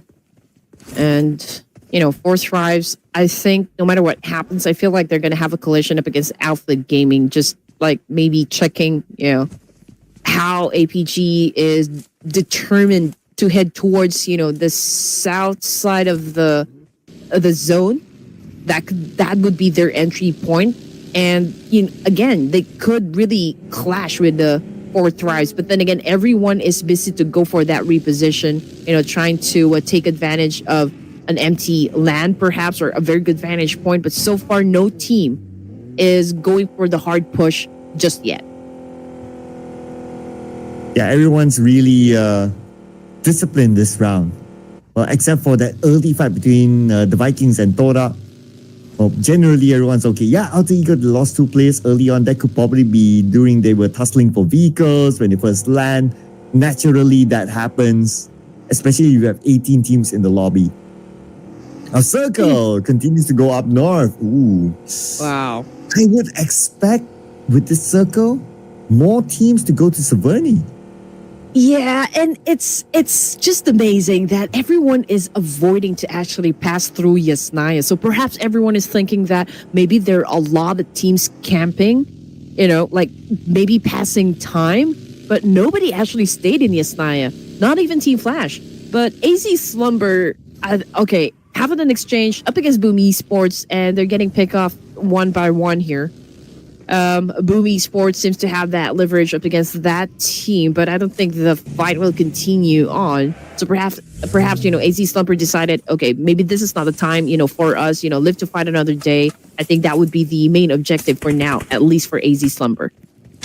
Oh, Razy from BTR just got knocked down. We have it on screen right now. They're going up against Team Flash. Team at pole position now. And Team Flash taking a... They're pretty much doing a scouting work. Sending Zeus out. Okay, if he gathers enough information and if it's a good fight, then they will take it. But if not, it seems like they are pretty comfortable in the compound that they're at right now. So it's really down to BTR if they really want to push it through. But I doubt so as well. Like, as long as you're comfortable in the circle at stage 2, somewhere in the middle, you're okay. I don't expect the big moves. Sim 9. They will have to fight their way in. You know, it's going to be hard for them to step into the zone just because of the number of teams actually that will say hello. But Celcom DJ Alliance right now going up against Force Thrives. Team Secret on the screen here. We got Dog trying to make a move. Okay, trying to dance it over 2 players. And that's it for Slumber, AZ Slumber as well. They're out of the game. And Team Flash going after Sim 9, you know, coming from the kill feed. Oh. And the elimination feed starting to erupt again with Trapper Messi and APG. T24 spaced down. And T2K passing by as well. And here comes Jaya. Full squad. Ooh, nice jump shot by T24. But he's not out of the woods just yet. Pushed to a corner, very low on health. He's in a very risky position right now. Only 1 shot needed to knock him down. And with that, okay, they're trying to land a shot, but they're finding it. So they're finally taken out. It is T2K winning it against Force Thrives. Well, if you got 1 shot, you should not miss to blow. But anyway, back into the action we go. Team Secret, Juke cooking up a nade here, flushing out his opponent. Let's see if he can be successful. But unfortunately, that was a very good drop shot that happened coming from Sem 9. And we got a couple players from this side of Team Secret curling down on the ground. So let's see who'll be dominating or will be reigning supreme from this clash. And while that is happening, the circle will shift into the main peninsula. We still have a good amount of teams tanking the blue, especially Trapper Messi. Jante eliminated by APG. That's Trapper Messi out. Vampire Esports making their way towards the northern side. On the left side, they might meet with APG. We might meet with APG. Let's see if APG is going to be taking the fight here. I mean, both of the teams already tanking the blue. Okay, so we got D-Savior from the south side. A big jump by Vitality is actually on the northern side, surrounded by a lot of teams. They could deal with T2K, even Celcom DG Alliance, or maybe even the boys of Team Flash and even RQ. So there's a lot of this thing can actually play out. It's just a matter of like which BTR, like which fight are they gonna pick next. But Alter Ego Eris right now coming after Team Secret, bringing the pain. And just like that, GK already out of the equation. We got Badger as well taking some points. Alter Ego Eris down to 2 players, and even if that is already a fact, they still continue to dominate. Sharp shooting by Moana. Reacted very quickly. And now Team Secret finding it difficult to enter Saverni, but it will still force their way through. They have committed to it. And Badru got Doc. That means Team Secret only have 1 more left. On the other side, it's going to be GK. Sending for himself, sending a nade across onto Moana, but that revealed his position. Moana, look at how fast he flicked his weapon to get that elimination. Now 13 teams, and again, Team Secret already out of the game here with 4 points. We got Team Flash, 4 points as well, and now we can see Hugh coming after another point. But, you know, the fight is not over just yet. RQ still has a chance to retaliate up against Team Flash. Can still do a massive counter. Can it be effective, though? Noga making a move. Okay, but it's finding it hard to actually score a point here. Hugh making it impossible for RQ to even dominate. And just like that, he's coming after the third kill. Whoa! Man, I think it was only Hugh that eliminated, you know, the rest of RQ. That was a clutch against RQ within the blue while he was pressured by the blue zone damage. What a gameplay by Hugh. Man, no wonder he's the running MVP now. That was a cool one. Anyway, Team Flash, they still have like someone to, of course, pick up in this situation. Hugh blitting out there in the open. Will they keep him? Will they leave him out there? We're still don't know, but we'll probably get the confirmation later on. But, you know, the time, like his life is actually already taken away. So let's see what will happen. Or perhaps, you know, he's going to be the sacrificial lamb, at least for this stage. But Severny, okay, now the focal point of the circle, and we got Alter Ego Eris occupying the spot.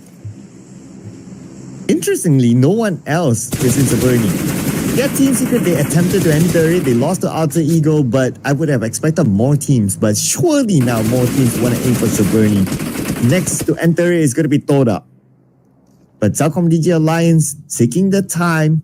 That means that Saverni, by the time they rotate in, it will be occupied by a lot of other teams. But they are going to play the gatekeeping role against BTR. But they're sending Leons out to scout for an entry point. Okay, I think the first team to challenge Alter Ego Eris down in Severny would be Todak. Yeah. T2K, man, they could potentially shut down BTR, Celcom DG Alliance, you know. They could apply a lot of pressure to make sure that it will be difficult for both of the teams, you know, to get inside the zone. Of course, if they want to remain in the game, they will have to go through T2K. But is T2K going to let that happen? You know, that's one of the questions. Todak, 5 points in the bag now. Coming for the kill feed, it's Team Flash versus T-Savior somewhere. I think it's happening down south. We got you back on the screen here. It's a chase and Natty T. Man, that was a hard fall. Calm down, Team Flash. Hugh already has 5 eliminations for himself. And they're still looking for more. They're playing on the outside of the circle now. They're going to take the fight against T-Savior. Device eliminated. That point is secured by Team Flash. They're on a rampage right now with 10 eliminations. While BT are entering the zone on the right side, they see T2K, and from afar, Zuxi. Oh no, the point stolen away by Celcom DG Alliance. Okay, here we go. Celcom DG Alliance working smart this time. Back to Bigatron. By Vitality, Vexy doing a little bit of the scouting. Talon Esports going up against Boom at the moment, but Boom right now taking a lot of damage from Talon Esports. But then again, you know, Talon has been suffering, you know, like a loss as well. You know, the damage Axel down on the ground here. But Fahar, man, next player from Boom to take a hit. And there you go, Yoru, nailing down the coffin over there, was able to come up on top. Whoa! Nice spray by Boboku, stopping Leons at his track. Immediately taking it out. I feel like I'm watching the game at times 1.5 speed. Like everybody is so fast. Yes. I mean, this is the after that we came for, so it's what we're getting. And it's what we love, coming from the teams here, especially we are already at stage 40. We do expect, teams really go at it. And we are already at day 3 of the grand finals. So we are really expecting, for the aggression to be really off the charts here. We got Boo, again, from Talon Esports, still trying to ram up some numbers for the team. Axel still bleeding out there in the open. And now we got Boo down on the ground as well. What is Yoru going to do in this situation? Oh, here comes Yoru with a spray. Second attempt by Yoru. Not able to get his target. Now he needs to defend the CQC. He will show up with a shotgun. And Yoru from the second floor going down to the ground floor looking for his target. His target is just on the outside right now. Cellcom DJ Alliance with Oleo. 1v1 against Yoru. Oleo 50% of health and now he's cooking up his name. But Yoru is going to close the gap. Goes back up to the second floor. But Team Flash had to interfere from the other side of the road. Okay, here we go. This is getting intense. Okay, obviously we got Team Flash packing in some heat up against Talon Esports. Boo, I'm not sure how they're gonna do or how are they gonna save their teammate here, but just look at that. Vampire Esports looking interested to join the game over here. Maybe even BTR, but maybe change their minds. But Vampire Esports, the fact that they actually getting closer and closer to where Team Flash is, maybe they're expressing, their full out intent to actually come out and play. But let's see if Talon Esports will surpass this challenge with them dealing the situation up against Team Flash here. Obviously, we got Tops cooking up a nade here. Same thing goes for Win, and Boo took a hit. Oh, here comes Team Flash. Now they need to finish off Yoru's on the other side with a DBS. Tops with a shotgun. CQC moment for Yoru and Win will come in from the other side as well. And looks like they managed to deal with Yoru at the other day. Talon eliminated and Team Flash. 14 eliminations now. All right, here we go. This is what we want. A top 1 and top 2 right now, settling their conflict. And that was such an aggressive crash happening coming from the side of Vampire Esports. That's 1 point in the bag there, which puts Team Flash in a world of trouble here. It's going to be a 4v2 play for that compound alone. But 14 elimination points in their pocket says a lot with the kind of pace Team Flash is playing currently. Oof. Well, Paragon is going to slow down pace for himself since he's the final player for D-Xavier. 9 spots facts. And that's Sam 9 eliminated. And let's see if Win and Tops, they don't really need to do much now. Vampire Esports on the other side of the road, both teams in the circle. Just waiting for stage number 6. And that's where the fight might potentially erupt. Oh, man, I feel like, Team Flash, after getting the throne back, they are getting challenged right ahead by Vampire Esports. Just maybe asking, do you think you can maintain playing at this kind of pace? Do you think you will be able to sit long on the throne? I don't think so. I mean, obviously, Team Flash needs something of a miracle gameplay over here. I mean, they're outnumbered. This is Vampire Esports that we're talking about. We do know how these guys play. So we're interested at what kind of maneuver we're going to be witnessing, from the side of Flash. That will depend on the circle. Well, there's a high chance the circle will move away anyway. But if anyone were to make the first move, it's surely going to be Vampire. Since Team Flash, they don't have the manpower. I'm looking at their vehicles. A lot of them seem to have been blown up. So I don't know about this one. But anyway, Vampire, they created the smoke bridge. Here they come. Yep, Red Bull came in first, followed by Dewey. Red Bull taking in a lot of damage from the nade, but what a response from Vampire Esports, taking down Win in an instant. Now Tops is all alone to deal with the situation, but what is it going to do? I mean, it's a 4v1, and Vampire Esports a little bit kill hungry at this point. Can he still defend himself? I don't think so. Red Bull just ended it. There's no coming back from that one. Team Flash just got eliminated, and now we're looking at the final 4 teams. Whew. Okay, but anyway, Team Flash, they collected a lot of elimination points, at least 14. So we're going to look at the overall score later on, but here comes Todak onto Vampire.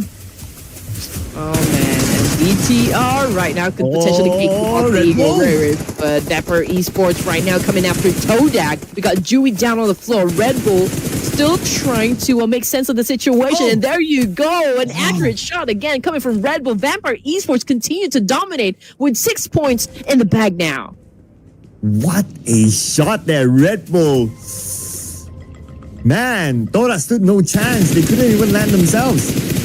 Now top 3, BTR, Vampire Esports, Alter Ego for the chicken dinner. That's going to be Alter Ego fighting their way in. BTR playing the gatekeeping role. Razy gets Badru. And now it's only Moana left for Alter Ego. He's currently on the outside of the circle. Oh no, he's on the inside. He's going to charge into the middle, but he has to take this one fight. And he got Zuxi along the way. Zuxi behind him, he has to do the job. And Moana gets a double just to be shut down by Razy at the end. Lazarus right now trying to get close to where BTR is, trying to pick up information if the fight is now over. And now we got Vampire Esports getting some moves done. We got Bigatron by Vitality defending themselves as well. We got Dewey with an S12K trying to put down Redface in this situation. And that was a good shot. Effective even. Coming from the side of Vampire Esports. Who's going to be winning the fight? I mean, it's still a complete squad for the side of the Vampires. And we're talking about the last remaining player for the side of BTR. And that would be Razy. Oh, and Zuxi. Oh, yeah, Zuxi's going to be Razy on the left side. So this duo has to do it against Vampire Esports, a full squad. And they know exactly where they are. It's a matter of them getting into position.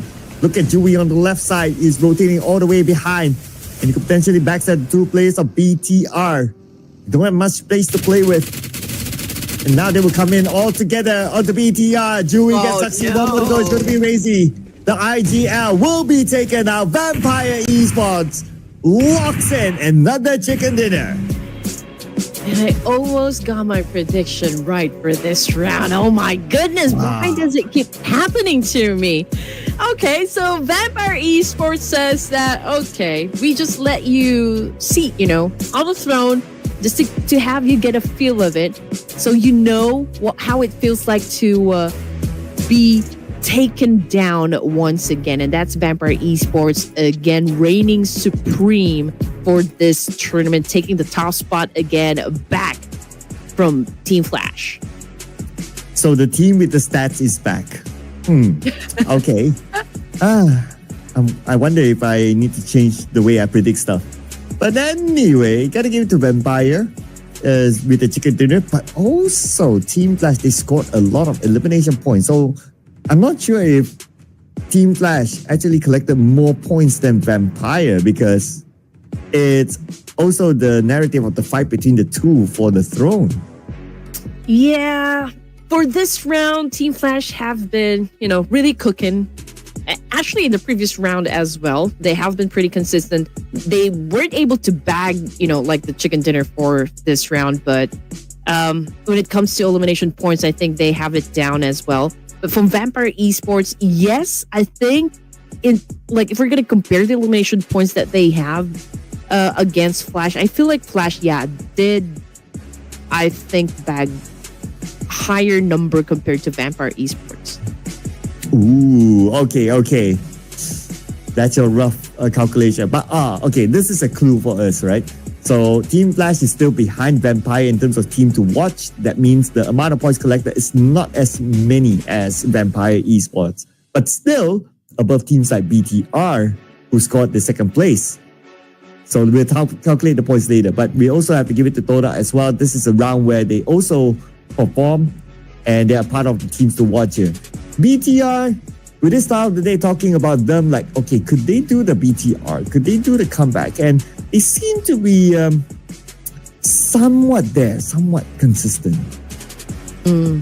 Yeah, I think we are looking for consistency, from all the teams. Yes, they do have a little bit of that consistency in terms of elimination points, but who gets to get that chicken dinner? I think that's where the problem starts for us. But head to head, okay, Vampire Esports versus Bigatron by Vitality here. Damage output, well, I think it goes to BTR, but when it comes to elimination points, it is, of course, the Vampire Esports. But when it comes to the MVP of the match here, it's a win of Team Flash, dropping a total of 6 elimination points and 1,236 damage output. Oh, so Win is also one of those players that are in the road to MVP. And by him getting the MVP this time, well, it could give him a good chance of being there in the pole position. But that will be tabulated at the end of the day. Other than that, the Yoru is up here representing talent. And we always have to have you. This guy has been really performing this season. And then we have the new signing of Vampire Dewey with 5 eliminations as well. So between Win and Hugh, they have 11 eliminations. So majority of the eliminations for Team Flash is divided by these two players. Yeah, I mean, this is why it's super interesting for me, at least for this, like the twins, for Team Flash. I do wonder if this is going to be the same energy, the moment that we see them perform in the official stages. It's a very promising. It shows a lot of potential. It shows a lot of skills. It shows a lot of heart. But of course, what we're trying to consider is the amount of experience that they've already gone through in the official tournament. So that's also kind of like part of the random elements that, any team would want to deal, going through games. But Team Flash right now obviously is a formidable team for the tournament. But again, we don't exactly know just which team is going to be crowned. I mean, there's also Alter Ego Ares. There's also Boom Esports and even Vampire Esports still trying to catch up with the numbers. But really, with everything that happened, with all of the action that happened from day 1 and day number 2, I feel like we are still a little bit hungry in terms of like the intensity of like the clutch moves we are seeing from teams here from every match. Yeah, a lot of fights seems to be rather straightforward, right? So that's why. But we still have games to come. Now, looking at the overall chart, no moves at all for all the teams on page 1.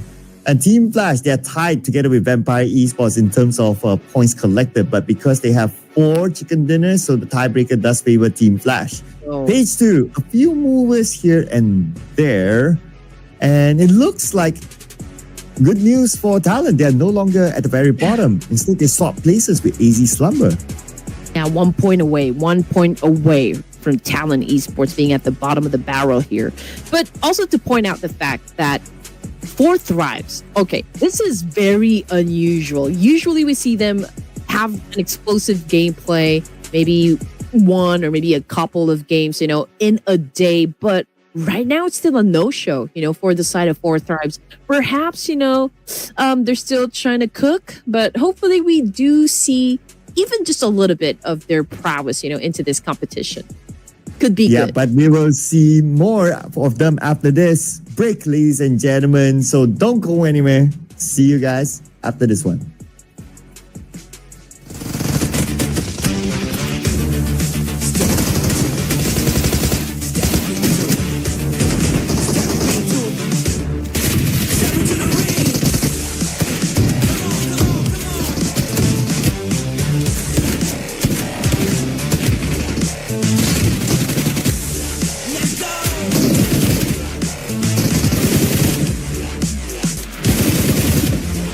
Step into the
man, looks like the stats team are back. Vampire Esports just locked in their chicken dinner after Team Flash, that is. Welcome to the Ruthless Invitational Showdown Season 12, and we're still here with you. My name is Sir Cloud, together with a wonderful Red Queen here. And my, oh my, when are we going to see Red Queen play the guitar? Oh, yeah. Okay, so... What was that? Okay, I have two guitars, actually. So this wait, one is two? actually working. Yeah, this one. This is working. That one is not working, so that's out of tune. But I mean, You have time. you have to make sure that you guys are following us on our social media platforms. So just in case I post a song, a cover, then you'll be updated. Hey! Can I do a request? What? How about something from Goo Goo Dolls? Goo Goo Dolls. Okay. All right. Okay. Ooh. I'm going to do that tonight. Okay, no problem. I will be posting a song from Goo Goo Dolls. I'll try to play it on the guitar. So make sure that you follow, again, our social media platform at SirCloudMY and at Red Queen Andy. So let's go. Let's do this prediction before we start the second to the last round, SirCloud. Oh man! Oh no! Why are they doing this? Do we go for stats or do we don't go for stats? What should we do? I think I'm not gonna go with stats here. I'm not gonna go with Okay. stats. Maybe there's Alright. It's a jam. a twist that can happen. You know what? If we're talking about twist, then I'm gonna go with the T2K. T2K, let's go. Rolls, show them your guns. Ooh, show them guns. Yeah. Guns. Oh wow. Okay. Oh man.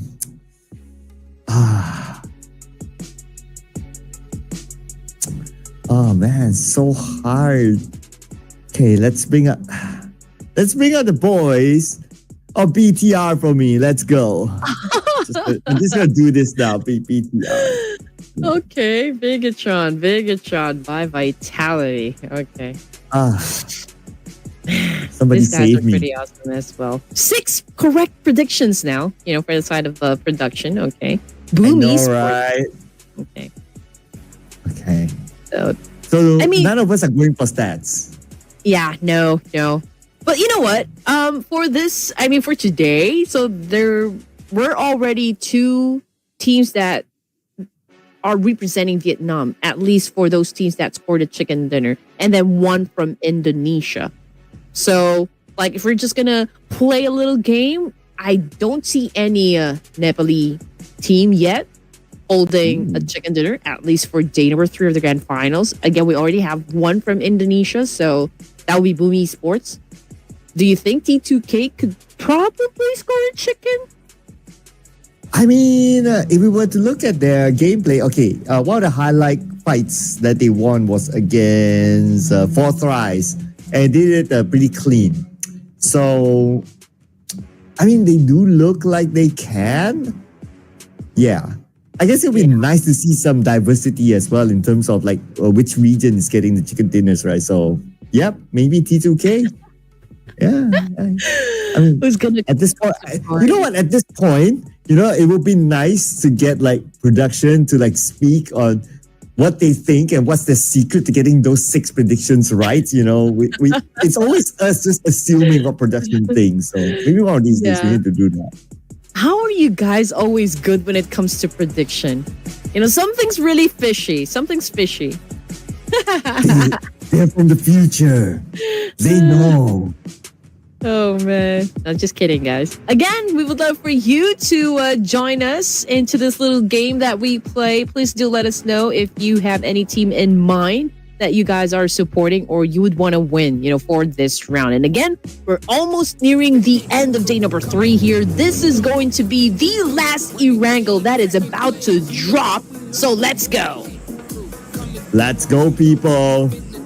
This is going to be the last Erangel today before we wrap things up inside of Miramar. It's going to be pretty interesting. Flight path is going to start from the south to the north, just like before, but it's skewed towards the right side of the map. It's slightly different. I want to see if Vampire still drops in military base just like how they did in the previous round. And it seems like they're heading the same direction. So this just tells me that Vampire, they're trying out something new. And by trying out something new, at least at the start of a round, it brought them the chicken dinner. So, yeah. I'm looking forward to that, something new. Perhaps, they could serve something fresh, something more spicy, I guess. I'm pretty sure we can take that. Okay, we're talking about food again. I'm already being hungry. But yeah, I mean, it's already dinner time, so let's get it done. Let's get it over and done with. So again, Vampire Esports, same drop spot. Down south, close to APG, close to Talent Esports as well. We got RQ coming into play, close enough with the boys of Sem9 around Milta. And as for those teams at the top, we got Tribe Aramasi, close to where T2K is, but I don't think they're going to be dropping in the same place. But just look at that. Circle landed over to the west side. We got Gatka as one of the focal points. Circle playing with the players. Well, I guess it is what it is. I'm hearing gunshots. Forthrise and D Xavier. They're very close. D Xavier, naturally, they want to get back to Pachinki, so that's their not regular movement. Another team passing by is the Vikings. An attempt by T24. Does not connect. So it's just more of them saying, hello, my friend. Hello. By the way, do you know of that movie, The Mask? Oh, yeah. Or is it The Mask? Or was it another Jim movie? Carrey? Yeah, that one. I think it's another movie. Now that I think about it, it's like, I'd say hello to my little friend. I don't think Or it's is it Ace Ventura? I forgot. Oh, man. Yeah, I do get the reference, but I'm not sure from which movie, though. All right, we'll come back on that. We're showing our age now, okay? Say hello to my little friend. Classic. Especially with the Goo Goo Dolls request. Like, I wonder how many people know the Goo Goo Dolls are. Oh, Zeris knows that Boom Esports is there. Yeah, it's an early engagement between them and Team Secret, but massive spray with an AKM. Unfortunately, he overextended his peak, and now both of the players from Boom Esports are paying for it dearly. Team Secret gaining that advantage. I mean, obviously, it was a good stop, for Team Secret. They held their ground and was able to win that fight. So it didn't play out quite nice on the side of Boom Esports, and just at stage 1, few minutes into the game here, and they lost 2 of their players. Yeah, very early on, and that was happening while everyone was kind of moving around. But Team Secret collected 3 points, so that's a very good start for them. A Forthrise. I thought Forthrise and D Xavier did done, but it looked like D Xavier they turned around, and now they're taking the fight against Forthrise. Oh, I'm just really waiting for Falak to step up, because, well, who needs luck when you have Falak? And, well, I haven't seen that gameplay just yet from Forthrise, and I am eager. And I'm really excited to see them pop off. But in the meantime, yep, we're waiting for them to really get into an engagement here up against D Xavier. Nandity on prone here, try to goes up with a spray with a new micro Uzi. Oh, and he won! He shot down Nucky. Okay. With just a micro Uzi with level 1 helmet, level 1 vest. Wow.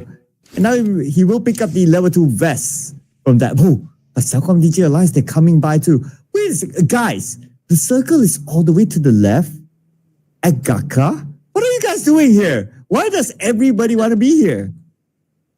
Oh, man. Oh, I mean, it's actually beside the edge of the circle here. Todak, Vikings Esports having a trade-off. We got Man Up on screen here, sealing the deal. Getting some damage done as well. 1T confirmation coming through already out of the game here. Forthrives as well. It's been getting some damage. And just look at that. It was fast. Forthrives already out. And now we're looking at D Xavier having an exchange with Celcom DG Alliance. Oh, this is going to be a really fast round. Look at this. The elimination feed continues to light up. As Celcom DJ Alliance, Leo with spray onto Nati. Nati behind that rock. But Celcom DJ Alliance, they're going to engage. Here comes Nati, 1v2 at least. Leon's coming in from the other side. He's going to be at the forefront with the UMP in hand. He knows that Nate just right in front of him. Just with the micro Uzi, not enough. Leon's, he found an angle and he will take him out. Levi's can't do much. Oh man, 966 crawling desperately back to the rest of the team here to get picked up. But Break is not having a break at all up against Todak Esports.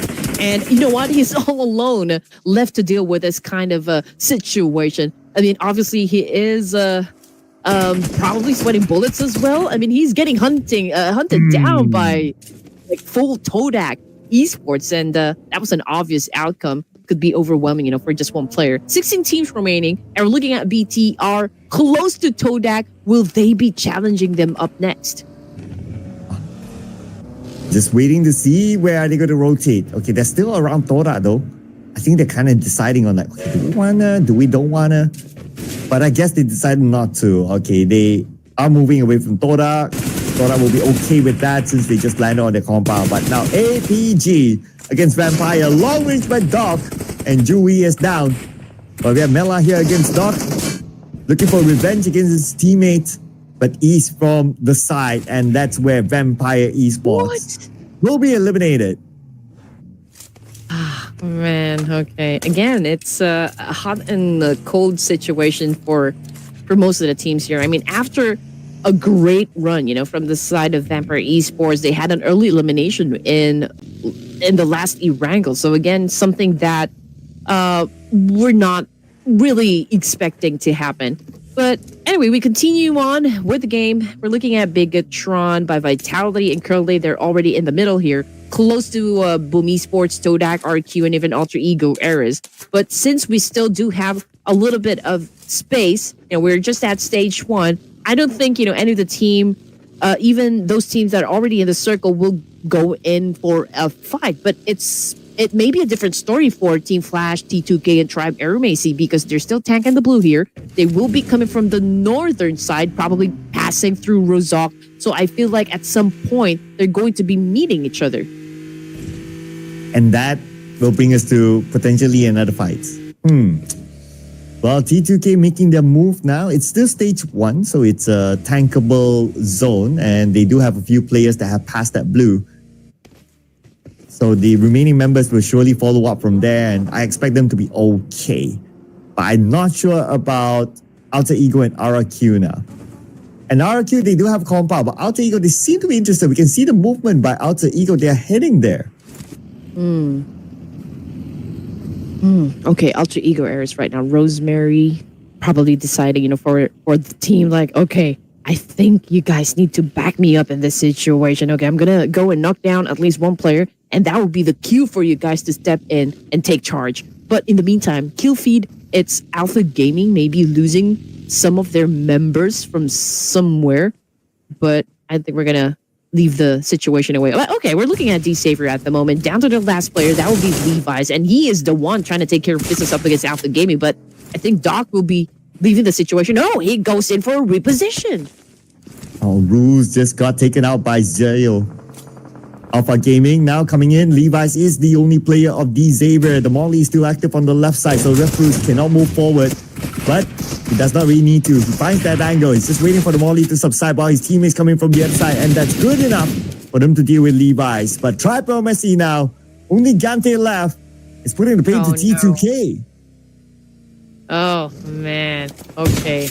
Tough situation, I guess, for T2K.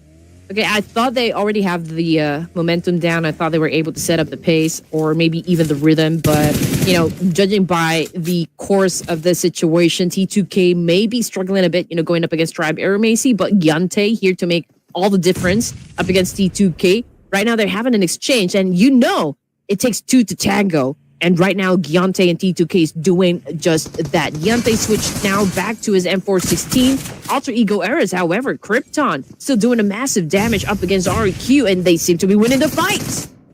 And Rosemary, the moment he steps into the compound, he gets gunned down by Nepeko. Yeah, trying to land the nades on the second floor, but Padru stop a player of RQ on the ground floor. And RRQ now, they're falling apart at the hands of Alter Ego. They see another target, and here comes the Peko getting one. Moana gets gunned down as well. The Peko fighting back, but he's very low right now. Badru with the M4. This should be a straightforward spray by Badru. And there goes RRQ. Alter Ego survives. Oh man, okay. Alter Ego Ares is showing dominance, for stage 2 here. AZ Slumber not getting lucky as well, going up as another team here, and the members are also getting knocked down one by one. Talent Esports, even Celcom Digi Alliance having a trade-off as well in the middle of the map here. But we're going to stick close to Alpha Gaming because they're about to, of course, have an engagement here. There's going to be a little chase that can happen between them and Talent Esports, but Dog already found his footing, and perhaps, I think this is a fight, that's about to go down. And from afar east, tries to get the members of Talon. Vehicle blown up. Talon, they'll lose one vehicle east. It's aiming down on another vehicle, but being shot back. Spraying into the smoke, hoping to hit this target. It did hit Arturo, but not enough to knock him down. While all that is happening, the circle will shift again. Look at the amount of teams still spending time in the blue. I know, right? I don't exactly know what they're waiting for, but since they're already situated, in that area, I feel like Team Secret and Todak will just have to settle their business, even with AZ Slumber and Team Flash. So let's see what's going to happen because, we don't really have that much space to go for up to the northern side. So I guess we'll just have to go through eliminations when it comes to the teams here. And Alpha Gaming doing a lot so far because they're surrounded by teams here. Celcom Digi Alliance, Talon, and even BTR. And, they will have to manage a lot of directions. Yeah, as they... Okay, Talon. Okay, I didn't see anything on the minimap. I wonder what happened there. Okay, they're on the southern side where Ferry Pier is at. A lot of teams also managed to enter into the circle. It's stage 3 now, and the zone will start to close. Only AZ Slumber is spending time in the blue. That one last player. Fex needs to be careful. He's being shot at from afar, but he should be fine as long as he's not knocked in the open. Okay, so BTR, we've always known this team to take up space in the middle. That's how confident they are when it comes to their skills. And, it only goes to show that they're not really shy or they're not going to back down in any possible scenarios that can, happen inside the game. And BTR right now just protecting, that very space, that area that they occupied. So let's just see how impeccable the defense can be for the side of BTR, but there are a lot of teams, looking at their direction. So it's going to be an interesting stage 4, I guess. The moment that the circle shifts, let's see if BTR can still manage to get through the stage.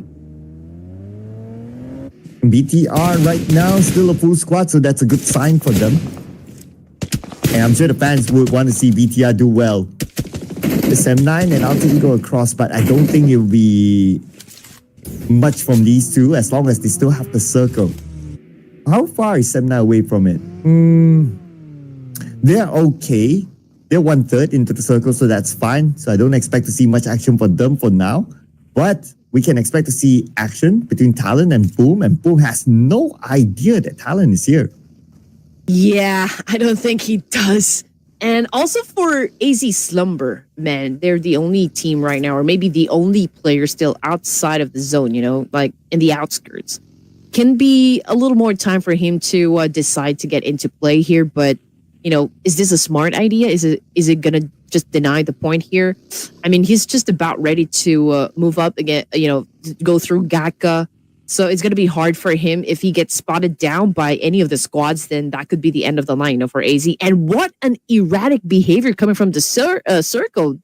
Now it went far east. Yeah, and Alter Ego will be happy with the circle. BTR thinking the same way as well. But it will force a lot of teams on the left side to migrate into the circle. Okay, here we have Boom Esports. At least they have easy entry. I'm not sure about Team Secret and Tora. This might be a face-off. Yeah, a face-off that is about to commence. AZ Slumber. Okay, spotted by Pondbit. and it was fast. It was a fast pull for Boom Esports. Was able to get the job done, and now we're looking at 10 teams remaining. So Team Secret, on the other hand, I think they're going to be pushing through with a fight up against Todak. For Todak, they already have 4 points in their pocket, so I think it's a solid performance, especially when they were able to get to this stage as well. I mean, down to 10 teams remaining, so 8 teams have already been eliminated. Now, Team Secret continues to take up, to take a formation, but again, Todak, Team Secret, still in outside of the zone here, so I don't exactly know what the plan is going to be. Yeah, I guess they were trying to find an entry point without having to fight. So that's why they rotate all the way up north. And Toda's doing the same, but they're also trying to read where Team Secret is going to go, and they don't want to clash on the outside of the circle too. But we also have Talon, Axel on the minimap. And here we have Kenny looking at Talon. So they're taking their time because they also want to try to read out where Talon might be so they don't clash. But speaking about a clash, BTR, this might be the moment to clash with Team Flash, but Team Secret, the moment they moved in, they see Yuhai. They're about ready to spill the secret. And right now they're challenging up, of course, Sem9 over here. GK! Oh no! He got caught off guard. And that was a solid nade coming from Sem9. Now Doc is cooking up a nade for himself as well. Who's going to be winning the fight here? Doc charges in, launches that nade. Wasn't able to take that hit. But, the fight continues on. Doc continues to cook up the nade here, but changes his mind and switch back to his S12K. And now this is a cat and mouse chase once again. And Doc, well, he got found out by Sem9, and that was a fast one as well. Team Secret punishment here from Sem9. Yuhai found that angle, and that's Team Secret eliminated. Number 10, 5 elimination points. Sem9 now, it's time for Firen to go into the circle. Stage number 4, their next opponent might be Team Flash. Team Flash, they heard the commotion. So now they are prepping up for the potential fight against Sem9. But wait a second. Tora just shot down Hugh. Now Team Flash, they have company in the area. Okay. Can they manage it though? Okay, Sem9, Amaza, getting shot at by Rosemary of Alter Ego Eras. But we already have Krypton out of the game as well. So Alter Ego Eras still performing with only 3 members. And Rosemary, I don't think this is going to be a problem for him. We've always seen this guy do a lot of clutches in any tournaments. And we're looking at Talon once again. And, they're still having an exchange here up against a team. And that would be Todak.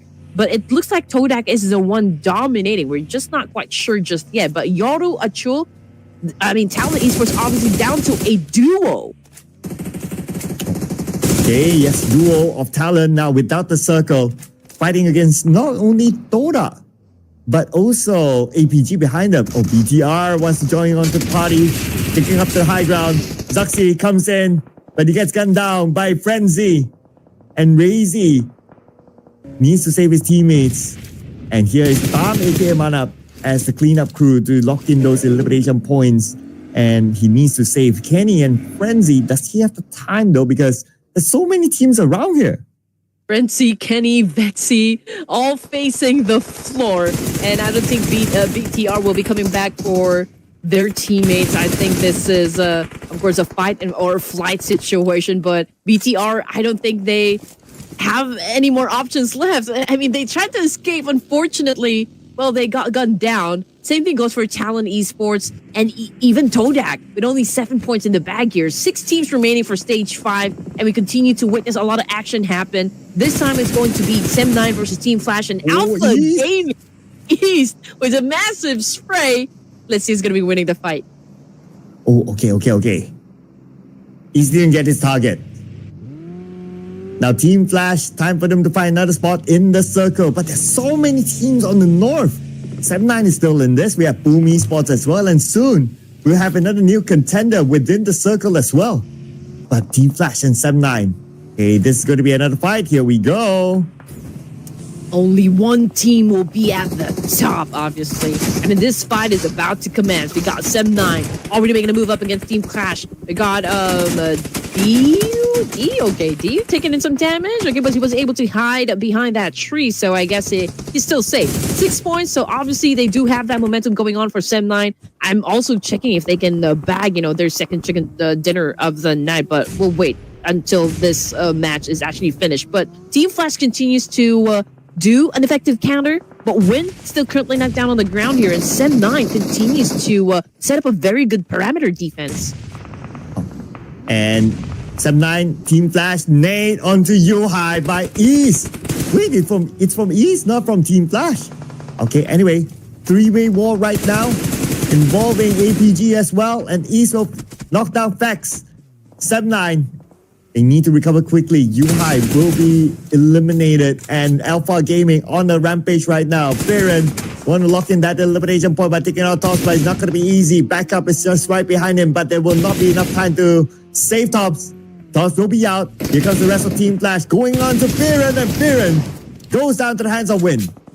Still an impeccable performance as well coming from Team Flash. I mean, it only goes to show just how determined they are to score another chicken for this day. And we are seeing them trying to flush out the boys of Sem9, trying to take over that compound. And now the circle had shifted. Obviously, this fight needs to be settled. And whoever wins the fight will then have to deal with Alter Ego Errors and even Boom Esports, who is actually just close to their main entry point. But you know what? Alpha Gaming is just like watching everything that is happening, but not getting into fights just yet. Yeah, they want to be the long-range elimination stealers. Sem9 and Team Flash now, no zone. The zone shifted away. This fight is inevitable right now.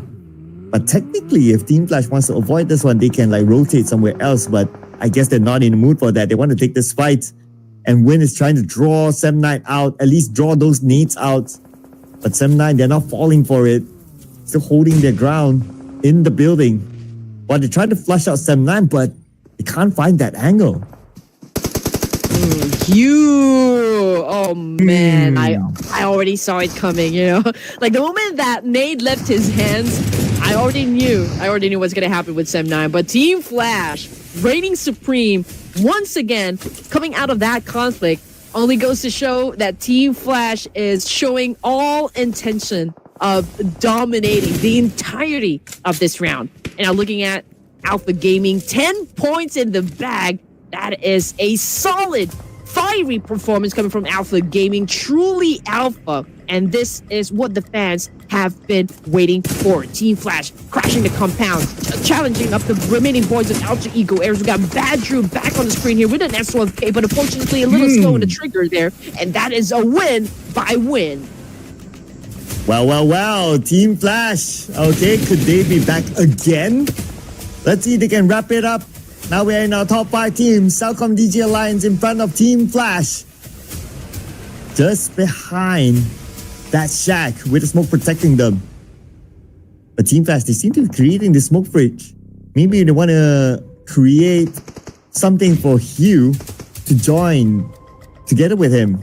Okay, they just want to step out of this building just to find that angle to lob that nade. So far, the first nade did not connect. And Hugh, he would join back with his teammates. Okay, so that smoke is to protect Hugh. Man, they have to get rid of Celcom DG Alliance if they would want to push, Moana inside that compound. But that was such a great shot from Pawnbit of Boom Esports. Obviously, Team Flash lost, firepower from that exchange. And, Alpha Gaming, just like what we mentioned earlier, they do have the advantage here. I mean, just looking at the situation, they have everything lined up for them. Every team is just right down below. So in terms of vantage point, Alpha Gaming definitely has that one. All they need to do is just play out their cards right. But what will happen between Team Flash and Celcom DG Alliance, that's what we